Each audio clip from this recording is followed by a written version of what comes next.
going to bring this with you to the exam, and you're going to use this, and I don't know, I may or may not actually use this particular one, but I want you guys to use this when you're doing practice problems for dosing conversion. So this is also available online, and I've linked the slideshow. I put the link in the slideshow for you guys. Okay.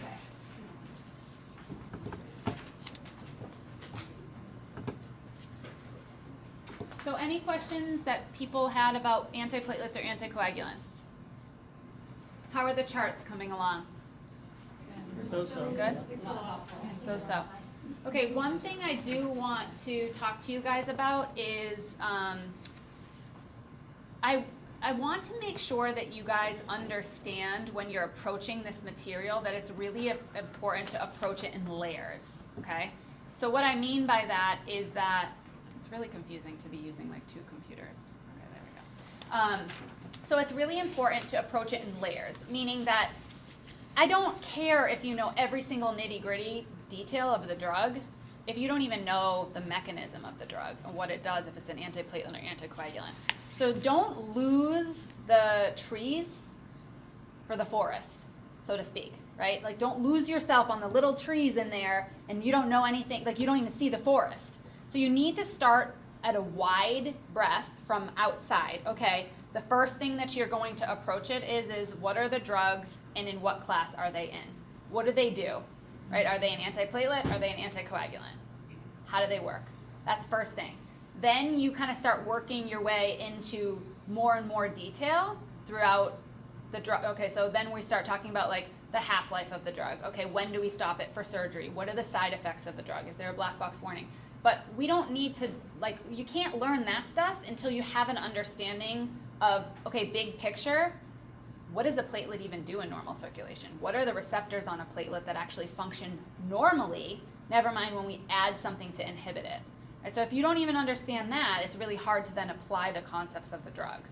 So you start with normal physiology, then just start with the drug classes and the groups of drugs together. So you start just learning about the P2Y12 inhibitors, right? Who cares about the individual names? As of right now, we just learn that as a class. What are the things I need to know about that class? All right, and then move on. And then at the end, you can start putting the pieces together of memorizing the names and stuff. Okay, does that make sense? Yeah. Okay. All right. Yes? Just focus on knowing the generic names, right? Yep. Not Yeah. the brand names. I will give you guys both on the exam, always, yeah. All right. Squiggly. Okay, so we're going to talk about pain management, and we're not really going to talk too much about physiology of pain because that could be a whole nother separate lecture. You guys reviewed the pain physiology brief slides that I provided. I also included a link here for you, which is like one of your favorite guys that does the drawings, but he goes through the ascending and descending limbs of the pain pathway. I'm assuming you guys also kind of reviewed that somewhat in anatomy and or patho. And so you should have an idea, like a lot of these terminologies that we're going to use shouldn't be completely new to you as far as where these drugs are actually targeting, okay? All right, so these are just the objectives for today. All right, so one of the main clinically relevant things in medicine regarding the use of narcotics is understanding which narcotics you're using in which clinical scenario and then how to switch between the narcotics. Okay, so this pain chart you need to get pretty familiar with. And if you look at the bottom right-hand corner, it gives you, this is probably the most helpful part of this that you'll use the most, is looking at what is the equivalencies of the doses. So for a patient on morphine, I want to know if they're on IV morphine, how much oral morphine does that is the equivalent. So Jennifer, if I have a patient on 1 milligram of IV morphine, how much oral morphine is that equivalent to?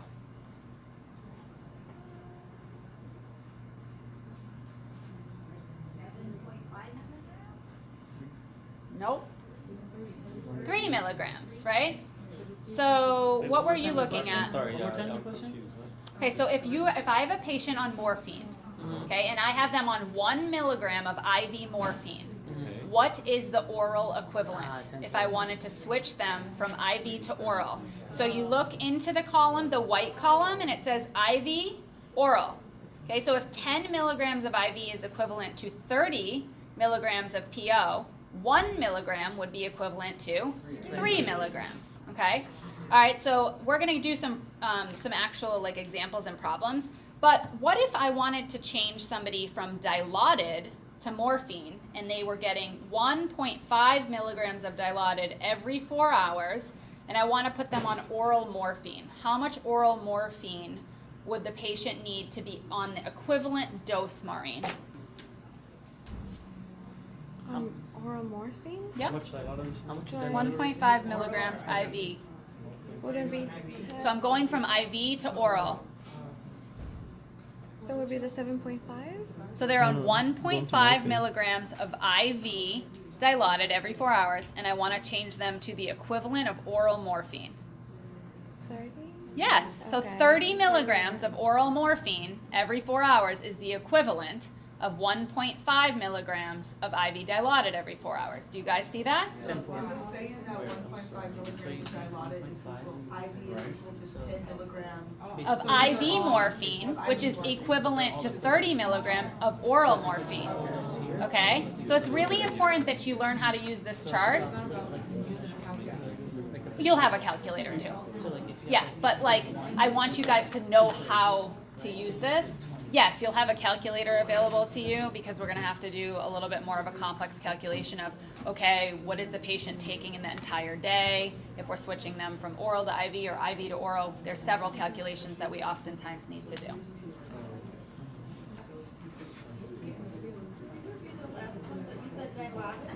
Yep, so Dilaudid is hydromorphone.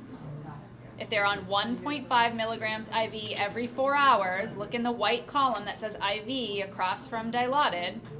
Okay, so if they're getting 1.5 milligrams and I want to change them to oral morphine, go up to the oral morphine at the top, over to the oral. 30 milligrams oral is equivalent to 1.5 milligrams. These are all equivalency doses, okay? So 30 milligrams of oral morphine is equivalent to 10 milligrams of IV, which is equivalent to 30 milligrams of extended morphine or 10 milligrams IV. Yep.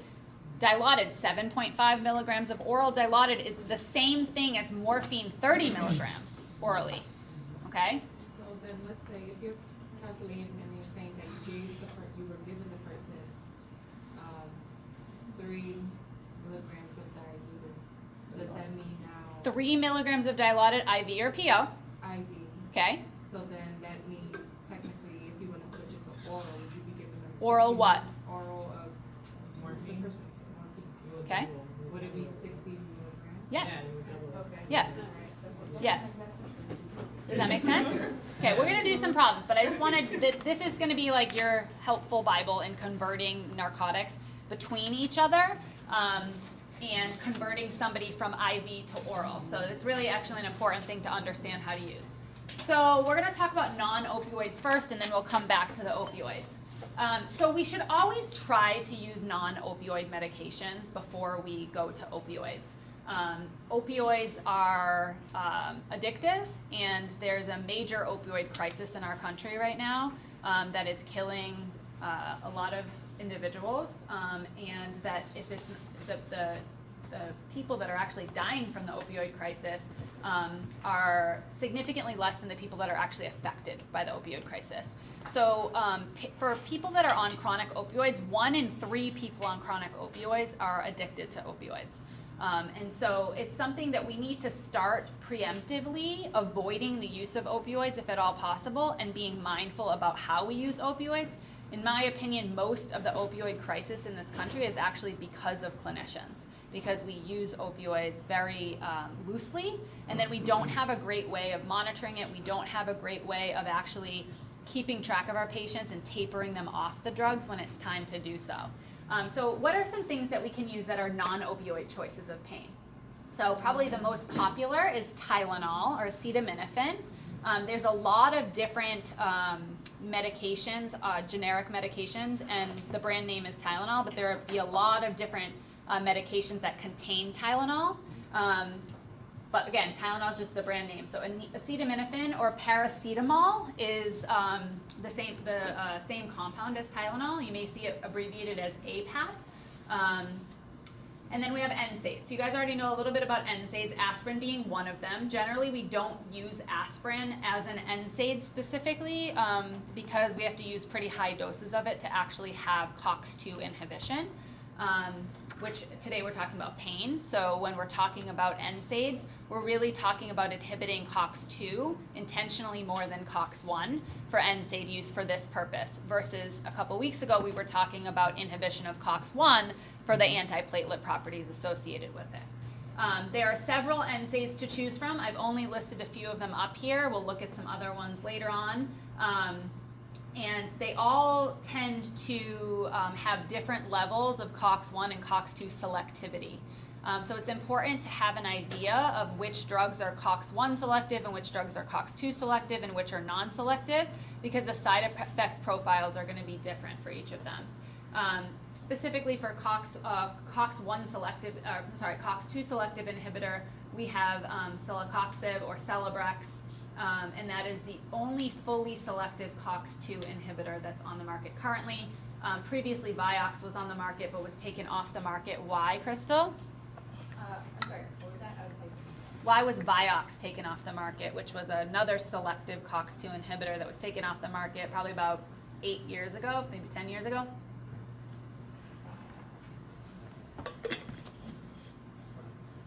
oh, Hold on. So let's talk about COX-1 and COX-2. So COX-2 inhibits, so let's just talk basically about COX-1 and COX-2. So COX-1 is where? Everywhere, right? So it's available, it's in the body all the time, available all the time, right? So it's working all the time. Whereas COX-2 is inducible, and it's responsible for Inflammation. response to inflammation, right? So name some inflammatory conditions that COX-2 would be turned on for. Fever. What's that? What's that? Like an allergic reaction. Okay, an allergic reaction, infection, good. Pain, muscle strain, tendon rupture, fracture, like all of those things, right, that don't happen on a day-to-day basis that cause inflammation. Okay, so what else do we know about the COX system that we learned a couple weeks ago? So let's refresh. So COX-1 does what? It acts on. The GI. Let's talk about first what does it do? But what is it? Let's start off. Where does it act? produces like gastric secretion. Where does it act? So it acts on what protein? No. It acts on arachidonic acid in the cell membrane. So COX-1 and COX-2 are just enzymes, right, that act on arachidonic acid. Okay, so COX-1 acts on arachidonic acid and produces, somebody said, prostaglandins, and the particular prostaglandins produced on the COX-1 side do what? Vasodilation, particularly where? In the GI tract, in the stomach. Good. What else? What's that? Mucus secretion in the stomach. Gastric secretions. Good. One other protective mechanism for the stomach. What's that? So the mucus, not acid, but bicarbonate secretion. So bicarbonate secretion, mucus production, and vasodilation. So very protective for the stomach. Okay, and then what else do we have that it produces? Duyan, what else does it produce? Good, thromboxane A2, good. So thromboxane A2, and what does thromboxane A2 do, Chrissy?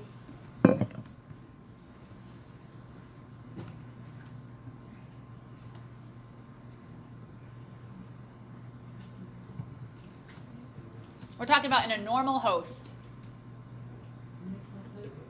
It makes more platelets?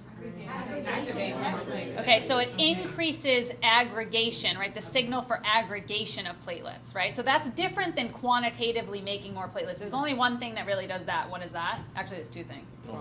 And GM-GCSF. GM-GCSF and thrombopoietin are the two stimulating cofactors for platelets. That's really the only factors that are stimulated to make platelets, right? So thromboxane helps with platelet aggregation. Good. Okay, so COX-2 stimulates the production of a whole bunch of other prostaglandins that act in a whole bunch of other places. But just for simplicity's sake, let's just talk about a few things that COX-2 does.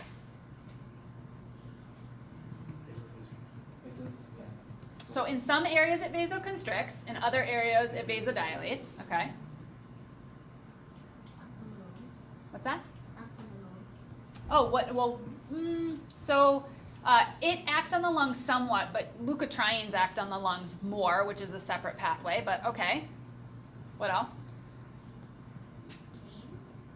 Okay, so it inhibits the ability for the cytokine. It basically inhibits the ability for cytokine release to happen. So cytokines are released, the inflammatory response happens, and then prostaglandins are released to help inhibit the cytokine release or cytokine response. What happens to COX-1 and COX-2 both affect what part of the kidney? The afferent arterial, right? So what happens to the afferent arterial? It vasodilates the afferent arterial, right? So prostaglandins vasodilate. Now you're thinking about when we inhibit prostaglandins, right? Then we constrict. But then we're just talking about normal physiology, normal function right now. So it actually vasodilates the afferent arterial. Crystal, so why does it, you were asking me the other week, why does it specifically only act on the afferent arterial and not the efferent arterial? Because the afferent arterial has the receptors for prostaglandin, so then. Yeah, but the efferent arterial doesn't, right? So the efferent arterial is really only responsive to what? Right, so angiotensin. So the efferent arterial is responding to angiotensin. The receptors there are specific for that. The afferent arterial has two different types of receptors, one of which is responsive to prostaglandins, okay? So that is why they don't respond the same, okay? So we have a different response to an ACE inhibitor on the efferent arterial that doesn't affect the afferent arterial, whereas for inhibiting prostaglandins, it's only affecting the afferent arterial. Does that make sense? Okay, all right, good. Okay, so also as a side note, COX-2 actually balances COX-1 out by actually causing some platelet inhibition. So when we're responding to inflammation, one of the things that we want to do is bring blood flow to that area, right? So we want the healthy cells to come, the neutrophils to come, chemotaxis to happen, healing of the tissue to happen. That requires blood flow to come to the tissues. If we're clotting off those areas, right, the blood flow is not able to actively get there. So it's this balanced system, right, that when COX-1 and COX-2 are active, there's platelet aggregation happening by COX-1, which COX-1 tends to be a stronger response because it's kind of happening all the time, and COX-2 has platelet inhibition. So if we have a COX-2 selective drug that is only inhibiting COX-2, what are some side effects that we could see? Ashton.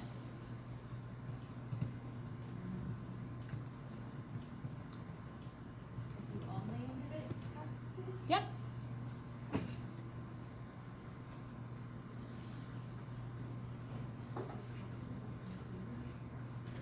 Forces it into the other side. Why?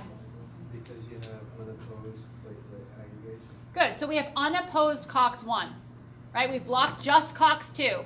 And we said the main things that COX-1 controls is vasodilation, gastric secretion, mucus secretion, and bicarb secretion in the stomach, and thromboxane production for platelet aggregation. So now we have all that going on, but it's unopposed, right? Because we're blocking everything for COX-2 that kind of balances that out. So what happens?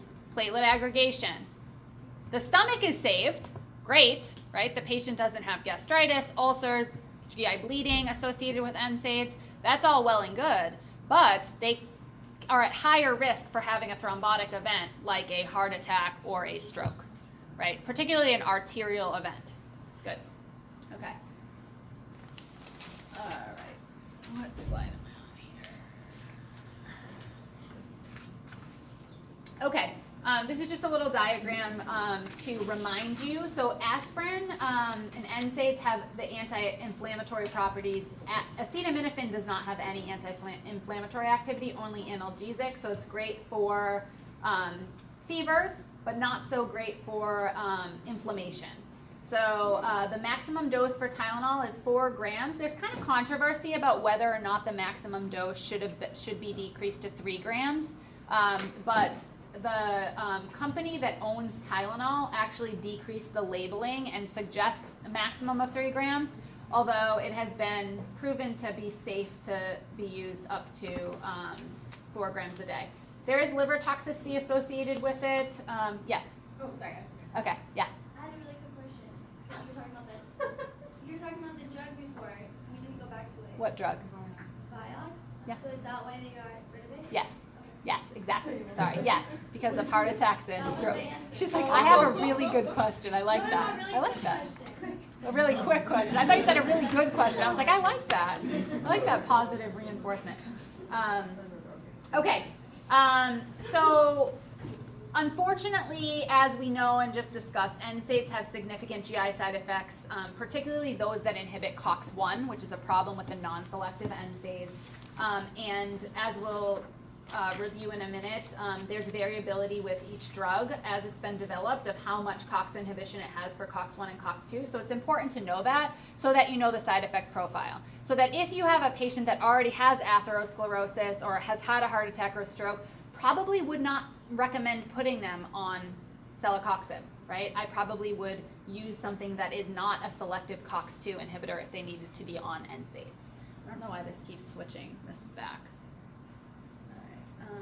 Okay, so the mechanism of action of acetaminophen is actually not really well known. The thought is that it actually inhibits prostaglandin synthesis through the cyclooxygenase pathway. So you're thinking, well, how is that, right? Because we just said that it doesn't have any anti-inflammatory properties and it doesn't have the same side effects as NSAIDs. So if it's working on the same pathway, how does that work? So it's actually working specifically on a COX splicing variant that's only present in the CNS. So it doesn't have any peripheral effects. So that's why we're not seeing the anti-inflammatory response. We're also not seeing the negative side effects of COX inhibition, because this is actually only happening locally in the CNS. However, it's not really well understood. So this is kind of just a theory. I don't know. I think there's a timer. Yeah, I think there's a time limit. So it's basically telling me I'm talking for too long. Is that okay? Sorry, it's really distracting when that happens. So how can Tylenol be given? It can be given by mouth, that's PO. PR, which is per rectum. How do we give a drug per rectum? A suppository, good. It can also be given IV. IV is an expensive form of the drug.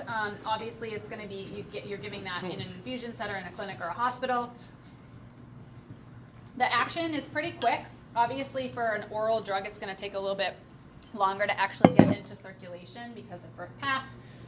It usually lasts about 4 to 6 hours. So that when I talk about duration of action for most drugs, the duration of action is going to be when you redose the drug, right? So you can take Tylenol up to every 4 to 6 hours.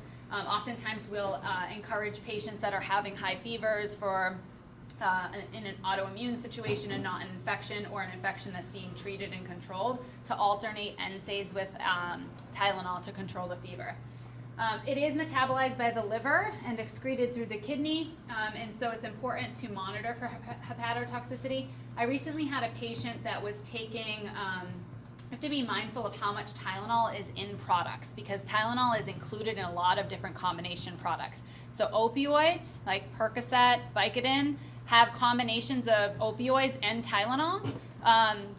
Excedrin migraine has combinations of caffeine and Tylenol and NSAIDs, and so a lot of times patients won't realize that they're taking Tylenol and don't realize the maximum dosage. So what's the maximum dosage of Tylenol that's considered to be safe? 4 milligrams?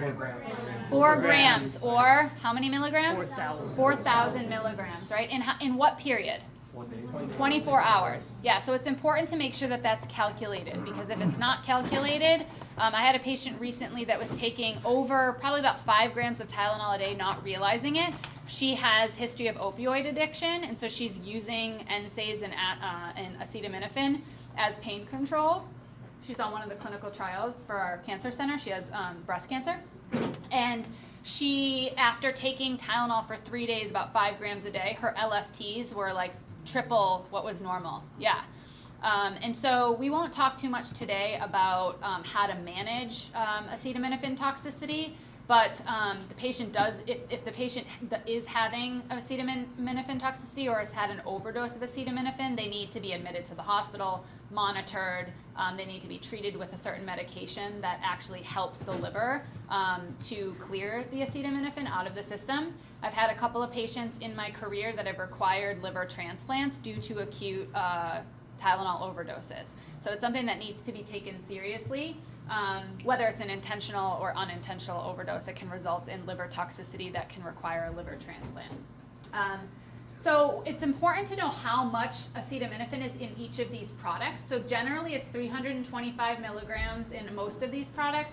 Some of the Vicodin products actually have 500 milligrams of acetaminophen, so make sure that you're checking that out. If the patient's taking extra strength Tylenol, each tablet is 1,000 milligrams versus one tablet of normal release is usually 325 milligrams, but there's all different formulations. So it's important to counsel our patients and make sure that they're calculating what their daily dose is.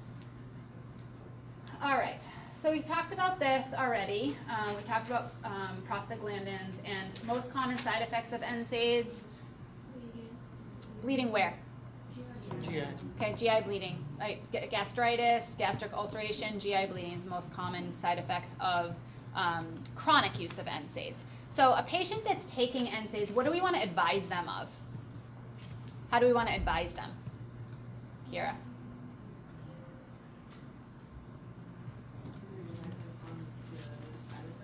Yeah. Yeah, so, okay, so what are some things that you could tell them to do to avoid those side effects? Okay, so, okay. I just moved from talking about Tylenol, which definitely we have to monitor amount of dosage. There's really not, other than hepatotoxicity, we don't have a lot of side effects with acetaminophen. But NSAIDs, right, different story. So we said NSAIDs, because it's actually inhibiting COX, there's GI toxicity associated with it. So what are some things that we could tell our patients to do while they're taking NSAIDs to avoid that GI toxicity?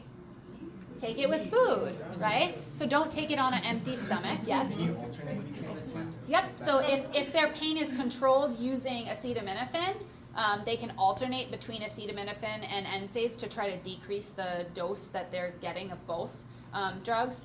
So, you know, they can safely take them if it's split dosing between every 4 to 6 hours and alternate them. That can be effective as well. So eating, and then what else? Don't they usually give like a methadone to? So we could put somebody on a PPI, but that has other potential side effects, right? So generally I tell the patients, do not take this drug indefinitely, right? So you can use it for a short period of time, but being on NSAIDs indefinitely is not a good idea, right? So trying to use an alternate pain management method if you're gonna have somebody on this chronically. I've had patients that have developed acute renal injury as well from NSAIDs because of the afferent arteriolar constriction. And especially in a patient that, let's say, you know, normally they eat and drink well, but then they get sick, they have poor PO intake, they're also taking an ACE inhibitor, they take a few doses of NSAIDs because they have a sore throat, and bam, they develop acute kidney injury. So it's also an important thing to make sure that we're asking our patients if they're taking any over-the-counter medications, because a lot of times they'll tell you, no, I don't take any medications, and then when you inquire, like, what about any ibuprofen or Tylenol? Oh, yeah, I took, you know, 5 doses of ibuprofen in the last 12 hours because I have a headache. Right, so that's important to know because there can definitely be adverse effects associated with it in the short term and in the long term. But the gastric effects we see are usually for patients that are using this chronically, so longer than 7 days. Does Yes. it matter the dosage? Because aren't a lot of like older or like our geriatric patients on like baby aspirin? all the time? Yeah, so baby aspirin, so remember, the lower doses of aspirin are really only inhibiting COX-1 and not really inhibiting COX-2, and they're inhibiting it at a much lower dose than what we're using for actually being on like high potency NSAIDs Okay. for pain control. Yeah. So this is the recommended doses. You guys don't need to know these by heart. Like I don't expect you to memorize them, but I do put them on there just so that you have kind of a reference range to how you would use these medications if you were prescribing them to a patient for their anti-inflammatory properties, not for aspirin, not for prophylaxis, but for anti-inflammatory properties. Okay, so I used this chart in your antiplatelet lecture as well. I like it. I think that it's a good representation showing you guys that there's a variety of different COX selectivity to drugs. Celecoxib or Celebrex being the only COX-2, completely COX-2 selective drug. We kind of have these guys in the middle. These guys tend towards COX-2, and then aspirin, which is completely non-selective, ibuprofen, which is pretty non-selective, and naproxen. So just keep in mind and remember that COX-2 selective NSAIDs are great because they protect the heart, but there's increased risk for cardiovascular effects and stroke. So in patients that have predisposed risk for that, we want to avoid using that. And even here for the semi-selective drugs, we want to be mindful of that. This chart is great. It basically actually tells you like what's the cardiovascular risk and what's the GI risk associated with the drug based off of the COX selectivity, and then what is it used for. So chronic arthritis pain and osteoarthritis pain. So these drugs are used for chronic pain, but if we can avoid using them long term, it would be a better option. If there's better options to use long term other than opioids. Yes. Yes. If you're using it like topically, It's a great question. Like, Systemically absorbed? yeah, I guess it's still a high chance of it being not diffused. So it's only a small portion, about 10% of what would be orally bioavailable in the body is actually being absorbed. So the risk of that is extremely low, although it's possible, but very low risk associated with it. Yeah, good. Yes? So you're saying not to use NSAIDs for long-term pain management, but then you wouldn't really want to use an opioid either because it has a higher addictivity rate, right? Right.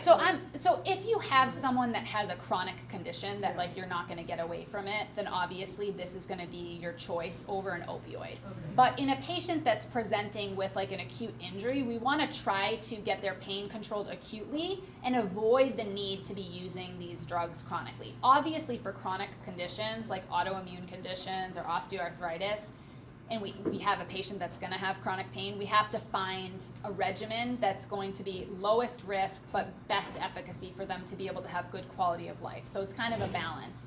You know, so for an osteoarthritis patient, if their pain can be controlled with acetaminophen and they don't have any liver disease, great. But for a lot of people, that's not the case. And so we kind of have to balance the risk and benefit, knowing that if we do have somebody with rheumatoid arthritis on one of these drugs, taking their risk profile into account, saying, do they have a history of stroke or MI? If they do, using a COX-2 selective agent is probably not a good idea.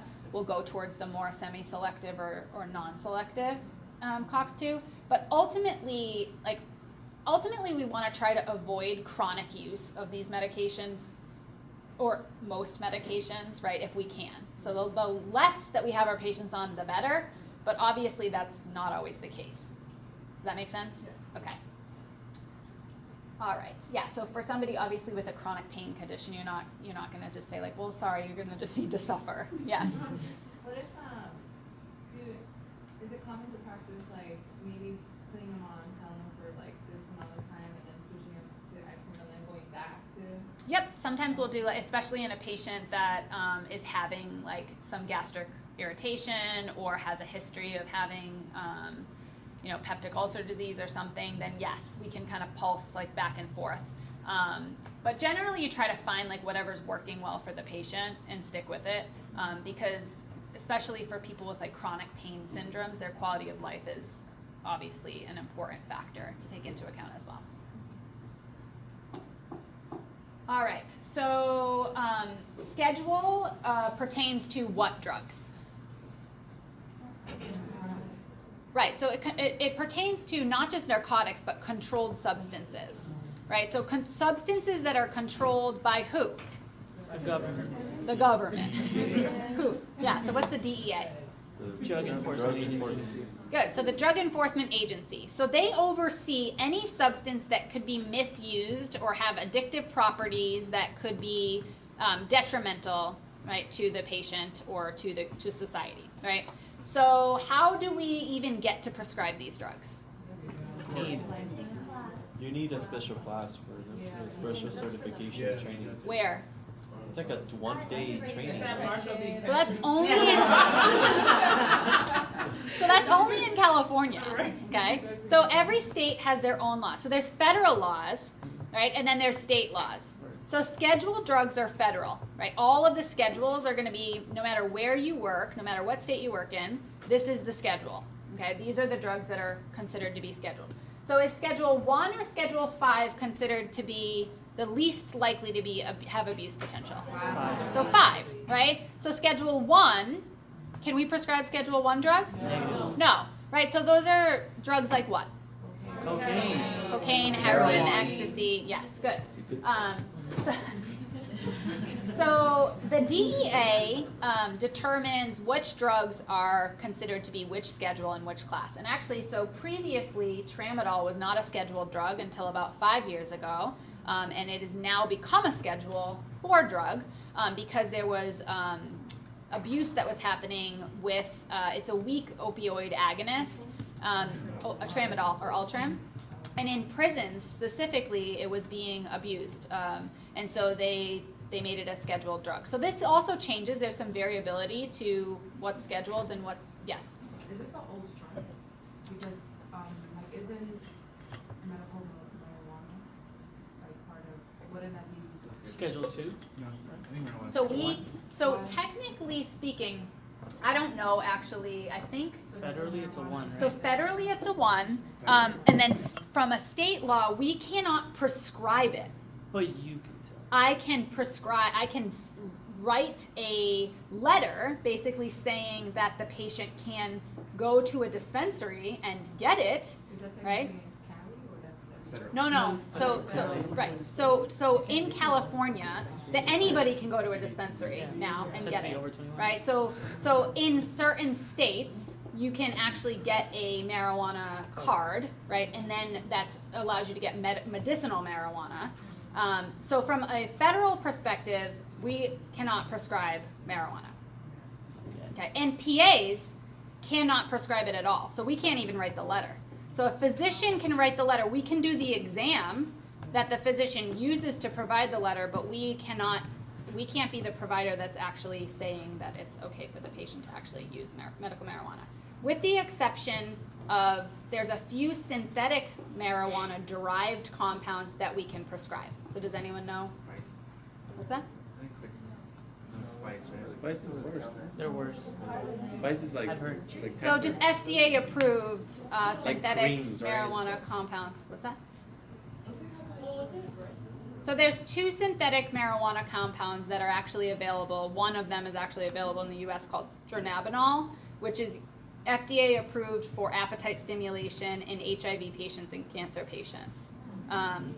So that is not actual cannabis, but it's a synthetic form of cannabis that can be used in that case, and we can prescribe that, which is interesting. Where we as a PA. Yeah. Yep.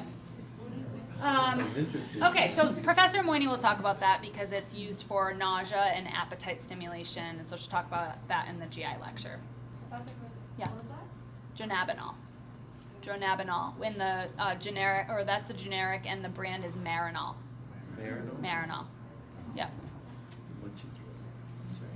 It does not have the same properties though as marijuana, so it doesn't have. I mean, some patients will complain that they kind of feel loopy on it, but it doesn't have. It doesn't have the same effect that like THC has. Yeah. Okay, so in order to prescribe any of these drugs, right, even Robitussin AC, if we prescribe, right, that has to be. We have to have a DEA license anywhere we work in any state. Okay. And then within each state, there's additional laws. So in California, you're right, we have to actually, well, we don't actually have to. We can get a DEA license in California SPAs and prescribe all of these drugs under our supervising physician with permission if they sign off on all of our prescriptions, right? Or we have verbal permission for them to prescribe them. There's all these other stipulations, and the physician has to sign 20% of the charts that we actually have written a narcotic prescription for that patient. Except if we take the controlled substance course. So if we take the controlled substance course, those go away. So they no longer have to sign 20% of our charts, okay? So they have to sign 5% of our charts based off our, is the minimal amount of supervision that a physician can provide right now, is they have to sign off on 5% of our charts every 30 days. So that's not going to go away right now, right? So they no longer have to do 20%. They only have to do the minimum 5% of our charts, and we don't have to get them to sign off on every individual prescription if we take the controlled substances course. Okay, but that's just for California. In other states, there's different laws, and I don't actually know of any other state that has a controlled substance course. So I included in the presentation that I'll post a link to the DEA diversion. U.S. Department of Justice has an entire book schedule that you can look up any drug and see what class and schedule that it is. Quick question. Yeah. Wait, so you said in California, the PA has to get a DEA, or? So everybody, if you want to prescribe any controlled substance, you need a DEA. Now you can prescribe other drugs, antibiotics, NSAIDs that require a prescription, any other drug that is not a controlled substance, you can prescribe without a DEA license. But to prescribe any controlled substance, you must have a DEA license. Does that make sense? Okay. So you're you're limited in being able to provide like a wide scope of practice if you don't have a DEA license. So generally, most positions require that you have not only a California license or whatever state license, but also a DEA license so that you're able to prescribe scheduled drugs. Okay, so we're going to move into talking about opioids. So opioids are either natural or synthetic. So what does that mean, either natural or synthetic? Made from the poppy. Okay, so yeah, good. So what drug is made from the poppy? Heroin. Okay, that's a class 1, schedule 1. What's that? Morphine. Morphine, good. So natural meaning it's taken actually from the poppy plant, or synthetic meaning that it's a synthetic derivative of that, right? So we've taken this drug and we've made something that looks similar to it chemically, so that it has the same mechanism of action, but it's not coming from like a natural substance, right? So it's derived from the opium poppy plant, or if it's synthetic, it's chemically related to it. So most opioids bind to the mu receptors. So there are a couple of other receptors that are considered to be opioid receptors. Allie, do you know what those are? Kappa. And? Yeah, kappa, delta, and mu. Are you a delta? So there are 2 mu receptors. We're going to kind of talk about them just generally, but there's 1 and 2. And how do they work? So they actually don't change the pain signal, but actually just change our perception to pain, of how our brain actually sees and responds to the pain. But it doesn't actually change the conductance of the pain or the actual threshold for the pain. It just changes the way that we perceive it. So it's generally opioids are used to relieve moderate to severe pain. So we really try to avoid them in mild to moderate pain and use non-opioid analgesics. If we are going to use opioid analgesics for moderate pain, it's important to do it in a short duration and then reassess the patient often. It also can be used for cough suppression. So it actually suppresses the cough center in the brain directly. That's how it acts for cough suppression. Can anybody think of an opioid that is used commonly for cough? Codeine, yeah. So AC is codeine, basically. So Robitussin AC has codeine in it that actually directly stimulates the cough center in the brain and suppresses it. Treatment of diarrhea, so constipation is a major side effect of opioids. There are opioid receptors in the gut that slow the peristalsis of the gut. So if you have a patient with diarrhea, you can use that to your advantage. So Lamotil is an opioid derivative similar to loperamide, but actually has opioid agonist in it, and it is also a controlled substance. And then anesthesia. So there's in order to administer balanced anesthesia, you need pain control, but you also need the patient to not move, right? So you need them to be sleepy or sedated, you need a muscular blockade, and then you need an amnestic. So there's 4 different components to anesthesia, pain management being only one of them, right? So when we induce anesthesia in a patient, we first sedate them, right, so that we can actually work on them without them responding. Sometimes we also paralyze them so they're not moving in surgery, but then also we want to make sure that they're not feeling any pain, right? So opioids are the drug of choice for that. So we can either agonize, partially agonize, or antagonize the opioid receptors, and we're going to do that with different drugs for different reasons. There's just some examples here. So can you think of, like, why would you want to antagonize an opioid receptor? To reverse, like heroin addiction or heroin overdose. Right, so how would that would have to be a competitive antagonist, right? Because it would have to actually kick the heroin off of the receptor and then bind to the receptor stronger than whatever that previous agonist was, right? So that's actually how we treat opioid overdose, right? Is we give a more competitive antagonist to boot it off so that we can actually reverse the side effects. So all side effects, or all opioids have the same side effect profile. So let's talk about in a patient that had an opioid overdose or is overusing opioids, how would we know? What are some things we can look for? Pinpoint pupils. What's that called? Meiosis, good. Decreased heart rate, what's that called? Bradycardia. Shallow breath. Shallow breaths, what's that called? Breathe. Yeah, Breathe out. yeah, yeah. Say it. Bradypnea. Bradypnea. Okay, so bradypnea is shallow breaths. Itching. Itching, what's that called? Pruritus. Nausea and vomiting, and there's particular narcotics that are more associated with nausea and vomiting, but some people are sensitive to all narcotics. What's that? Diaphoresis, okay. Urinary retention, constipation is a huge one. Why would it cause syncope? Bradycardia and vasodilation, which causes hypotension, right? So you're causing hypotension and bradycardia, and you don't have that ability to have the response, right? The capacity to respond with tachycardia when everything's kind of suppressed and blocked. Good. So also, what about mental status? So sometimes euphoria, especially initially when we're using opiates in the acute phase, there's a euphoric state that can happen with mu receptor stimulation. What else? No, not generally. I have a question. What are track marks? What are track marks? Yeah, like what causes them? Is it So- just like damage to The the vein vessels? tends to collapse and then actually like fibrose or necrose, and so you can actually so there's 2 things there's skin popping and then there's track marks. So track marks are usually caused because they're injecting compounds into their vessels that are not pure compounds, right? So they're mixed with other things, oftentimes things like fillers. So if you crush up a pill and inject it, you're not injecting like pure drug. You're injecting whatever else is in that tablet, right, to make that tablet. So sometimes there's like talc powder and other stuff in there. That damages the vessel and causes sclerosis. That's the word I was looking for. Sclerosis of the vessel. So you can actually see those lines. Also, oftentimes drugs are adulterated with other things.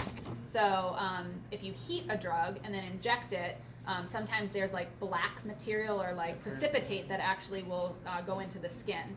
And then skin popping, if you've ever seen it, it's like little abscesses that form. You can inject the drug subcutaneously. So a lot of IV drug abusers, after using drugs for a long time, will no longer have veins that they're able to access peripherally. So they may be injecting in unusual places like their feet, in between their toes, anywhere that they can really access. I've seen an IV drug abuser actually inject into his subclavian. No way. Yeah. What a Yeah. boss. But they can, so oftentimes they'll start injecting sub-Q. So they'll have sub-Q absorption, and when you inject the drug sub-Q, it's that same problem, right? That there's other things adulterated in the drug, which cause inflammation, irritation, infection in the skin, and then can cause small little like pustules or abscesses of the skin. Do you get the sclerosis if they're using morphine at the hospital? No. No, because No, that's right. Pure, Yeah, because it's pure. right. Yes. Okay, so I think you guys got pretty much all of them. Yeah, you did. Good job. So what are the ones that cause death in patients that overdose? Heroin. Depression. But what on here? Respiratory depression. Respiratory depression, CNS. CNS depression, depression. bradycardia, right? So the Urinary. patient generally will become obtunded.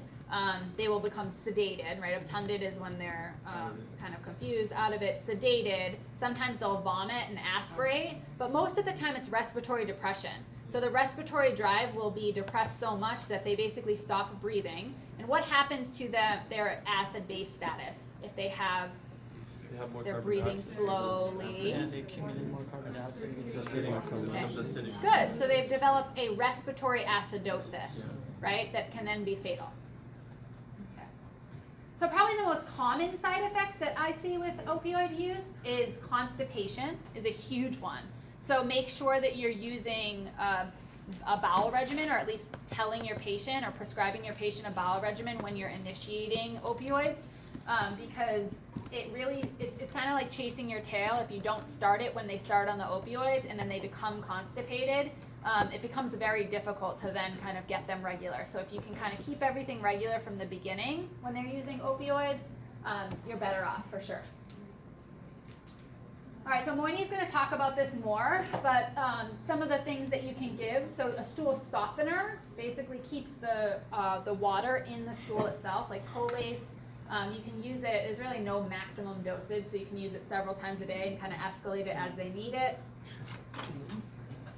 Bulk formers like psyllium that actually help, kind of like taking fiber, kind of help bulk up the stools and help things pass a little bit easier. And then there's laxatives or cathartics, which help move things along.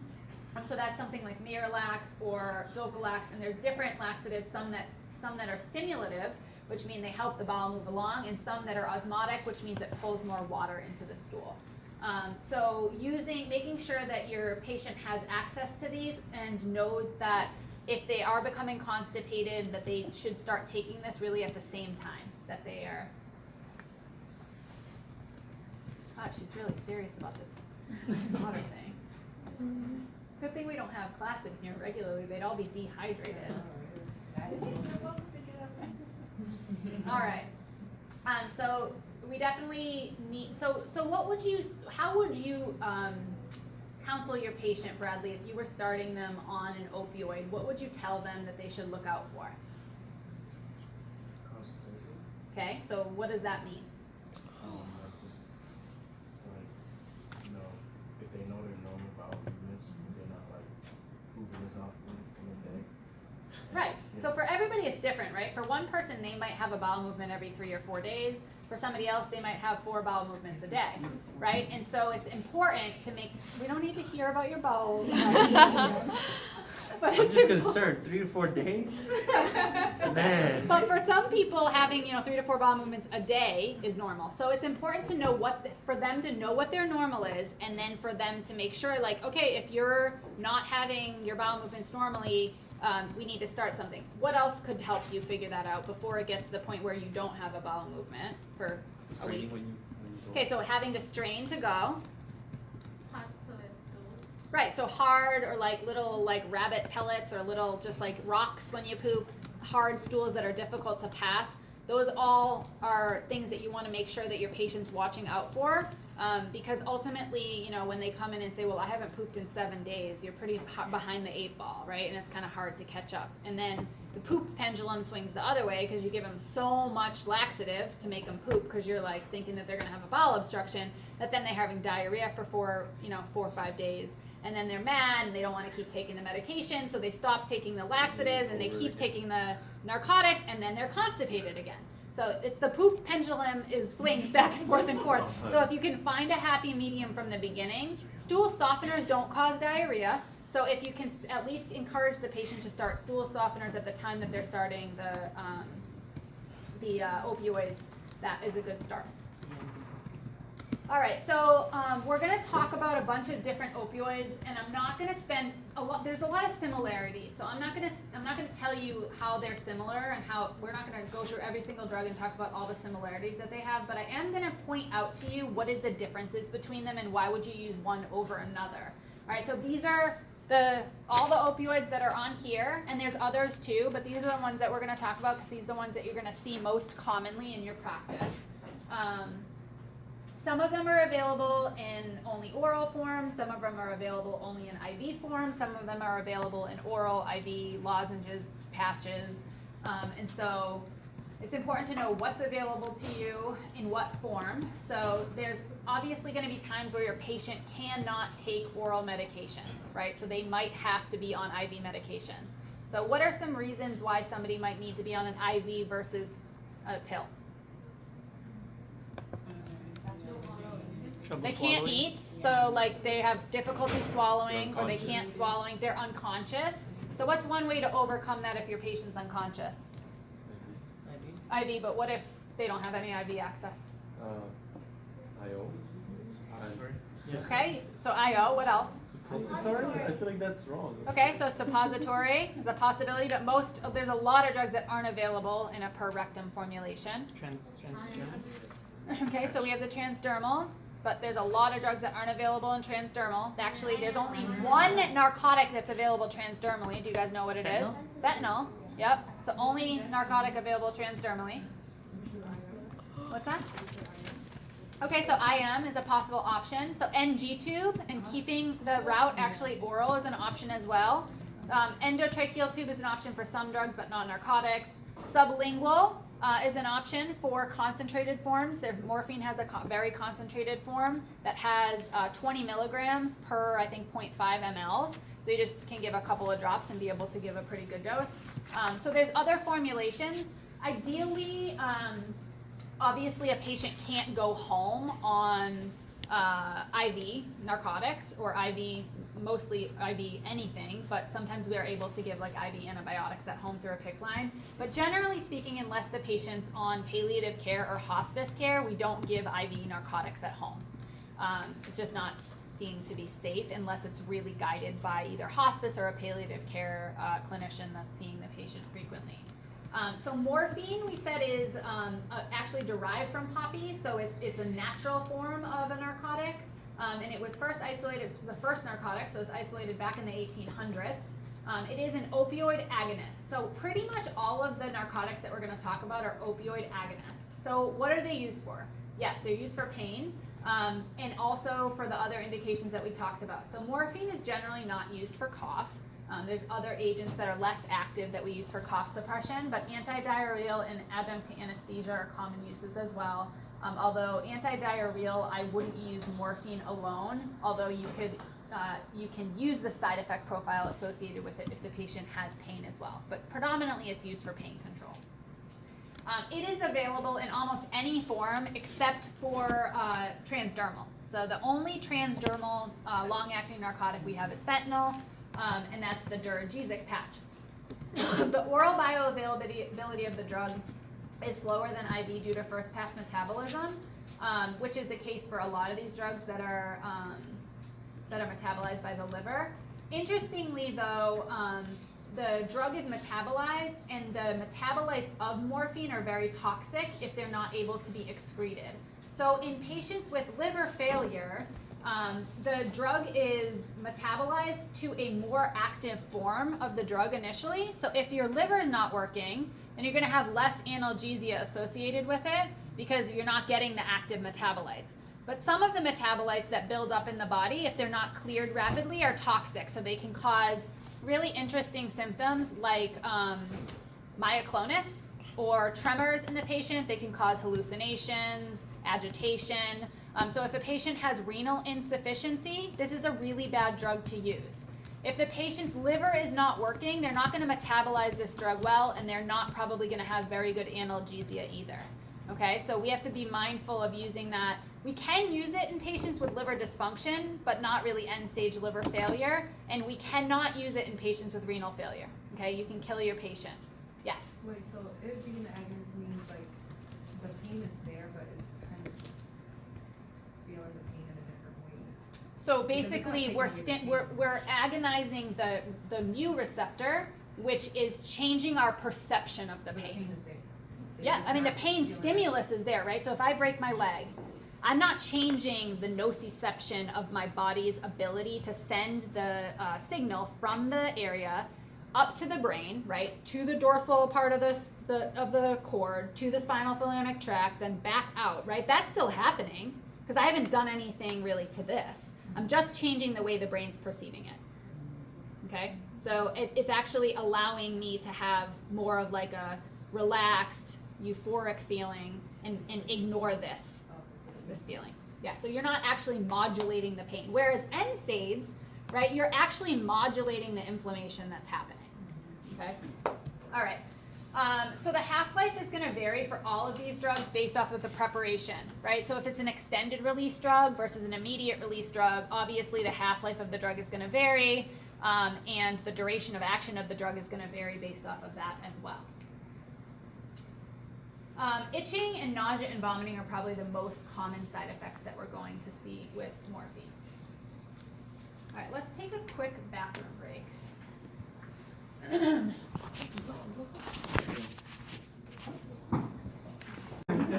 Yeah, feel free. I'm totally cool with you guys standing up, moving around, stretching in the back while I'm talking. As long as you're paying attention, that's fine. So feel free. I know it's hard to sit for a long time, and so if you need to get up and move, get up and move. Okay, so we just talked about morphine. So what are the most common side effects commonly seen with morphine? Good. So if your patient has nausea and vomiting or itching with morphine, what would you do? If they had those side effects, what would you do? Stop the drug. Okay. So you could try to give an antiemetic, or you could lower the dose. It's really not dose dependent usually. So Christian suggested we could switch to a different agent, and that's usually a good option. So try a different agent and see if they have a better result. And oftentimes they will. It's okay. It's okay. Oftentimes they'll have a better result if you switch the agent. They may have the same symptoms, but generally speaking, switching them, let's say from morphine to Dilaudid, will decrease the nausea and vomiting associated with the drug. Yes? Do they give silver? Well, the thing is you, like, in my opinion, you don't want to be chasing a side effect of one drug with another drug, right? Because then you have side effects of that drug, right? So it doesn't really make sense. Stan, are you able to see when I'm sitting here? Yeah. Okay. It doesn't make sense to me to just keep adding drugs. I feel like that's one of the problems with Western medicine, is that we just chase one side effect with another side effect. So unless you have to use that drug for a reason, you should try to change it to something else. There's plenty of other short-acting narcotics that you can try, especially if we're talking about IV drugs, or, either one. If they're in the hospital and they need an IV medication versus if they're outpatient and they're on an oral medication, there's plenty of options to try something else, generally speaking. Yes? What kind of medication is IV? Because I know they come in patches. Mm-hmm. Is it not an opioid? It's not. It's not an opioid, but we're going to talk about it. Oh, okay. So it's an antiarrhythmic, right? But it does the same thing to neuronal cells that it does to cardiac myocytes. So it decreases the irritability of the basically like synapse in the nerve, and so it decreases the pain signals that are actually going up the ascending pathway, and that's how it causes anesthesia. Yeah, so very similar to what it does on the cardiac myocytes, except to the nerve cells as well. Yeah. Okay. I think it's still changing on its own. You know how to do it? All right, so meperidine or Demerol is a drug that used to be used for pain control, and it's really not used for acute pain anymore because it's extremely addictive. Thank That's you. my president. Isn't that what I just did? I think it was the, You still had to check more. yeah. Oh, Just uncheck you're the- okay. yeah. So one of the biggest indications that we use this for today is rigors, so meaning shivers or chills associated with anesthesia. Also, we use it in the oncology clinic with patients that have chills due to immunotherapy, like if they're getting a human cell infusion or they're getting antibody therapy that can cause reaction with rigors and chills. Demerol works really, really well. So it's also an opioid agonist, but it's synthetic, so it's man-made. It's not only a mu receptor agonist, but it also acts on the kappa receptors. It's available in oral, IV, sub-Q, and IM, but it's generally used IV because of its poor oral bioavailability. So what does that mean, poor oral bioavailability, Justin? For oral Yeah. means that I think that the body just metabolizes it too quickly and it doesn't, there's not enough in the system to actually do its action. Right, but it's not because of the metabolism, but rather the actual absorption of the drug. So in the stomach, right, when it goes through first pass, by the time it gets to the liver, only a very small percentage of the drug has actually been absorbed into the system. All right, versus some drugs we give orally and it's 100% bioavailability, meaning all of the drug that we gave in there, by the time it gets to the liver, 100% of it is available to be metabolized and utilized. But the problem with poorly bioavailable drugs is that not much of it actually gets to the point where it needs to be metabolized. Okay, so you're not getting much bang for your buck. So using it IV is much more effective. It is metabolized extensively by the liver to active metabolites. So the active metabolites, meaning some drugs are metabolized and they're metabolized to inactive things that then get excreted out, right? Now this drug is active. It's not a prodrug, but the metabolites of the drug are also active. So that the metabolites of the drug are also causing analgesia. Okay, so the drug is, even when the drug's metabolized, it still has its analgesic effects versus a drug that we take that gets metabolized to inactive metabolites and it's done. The duration of action is done because the metabolites of that drug are going to get excreted, but they're not doing anything in the meantime. Does that make sense? Okay.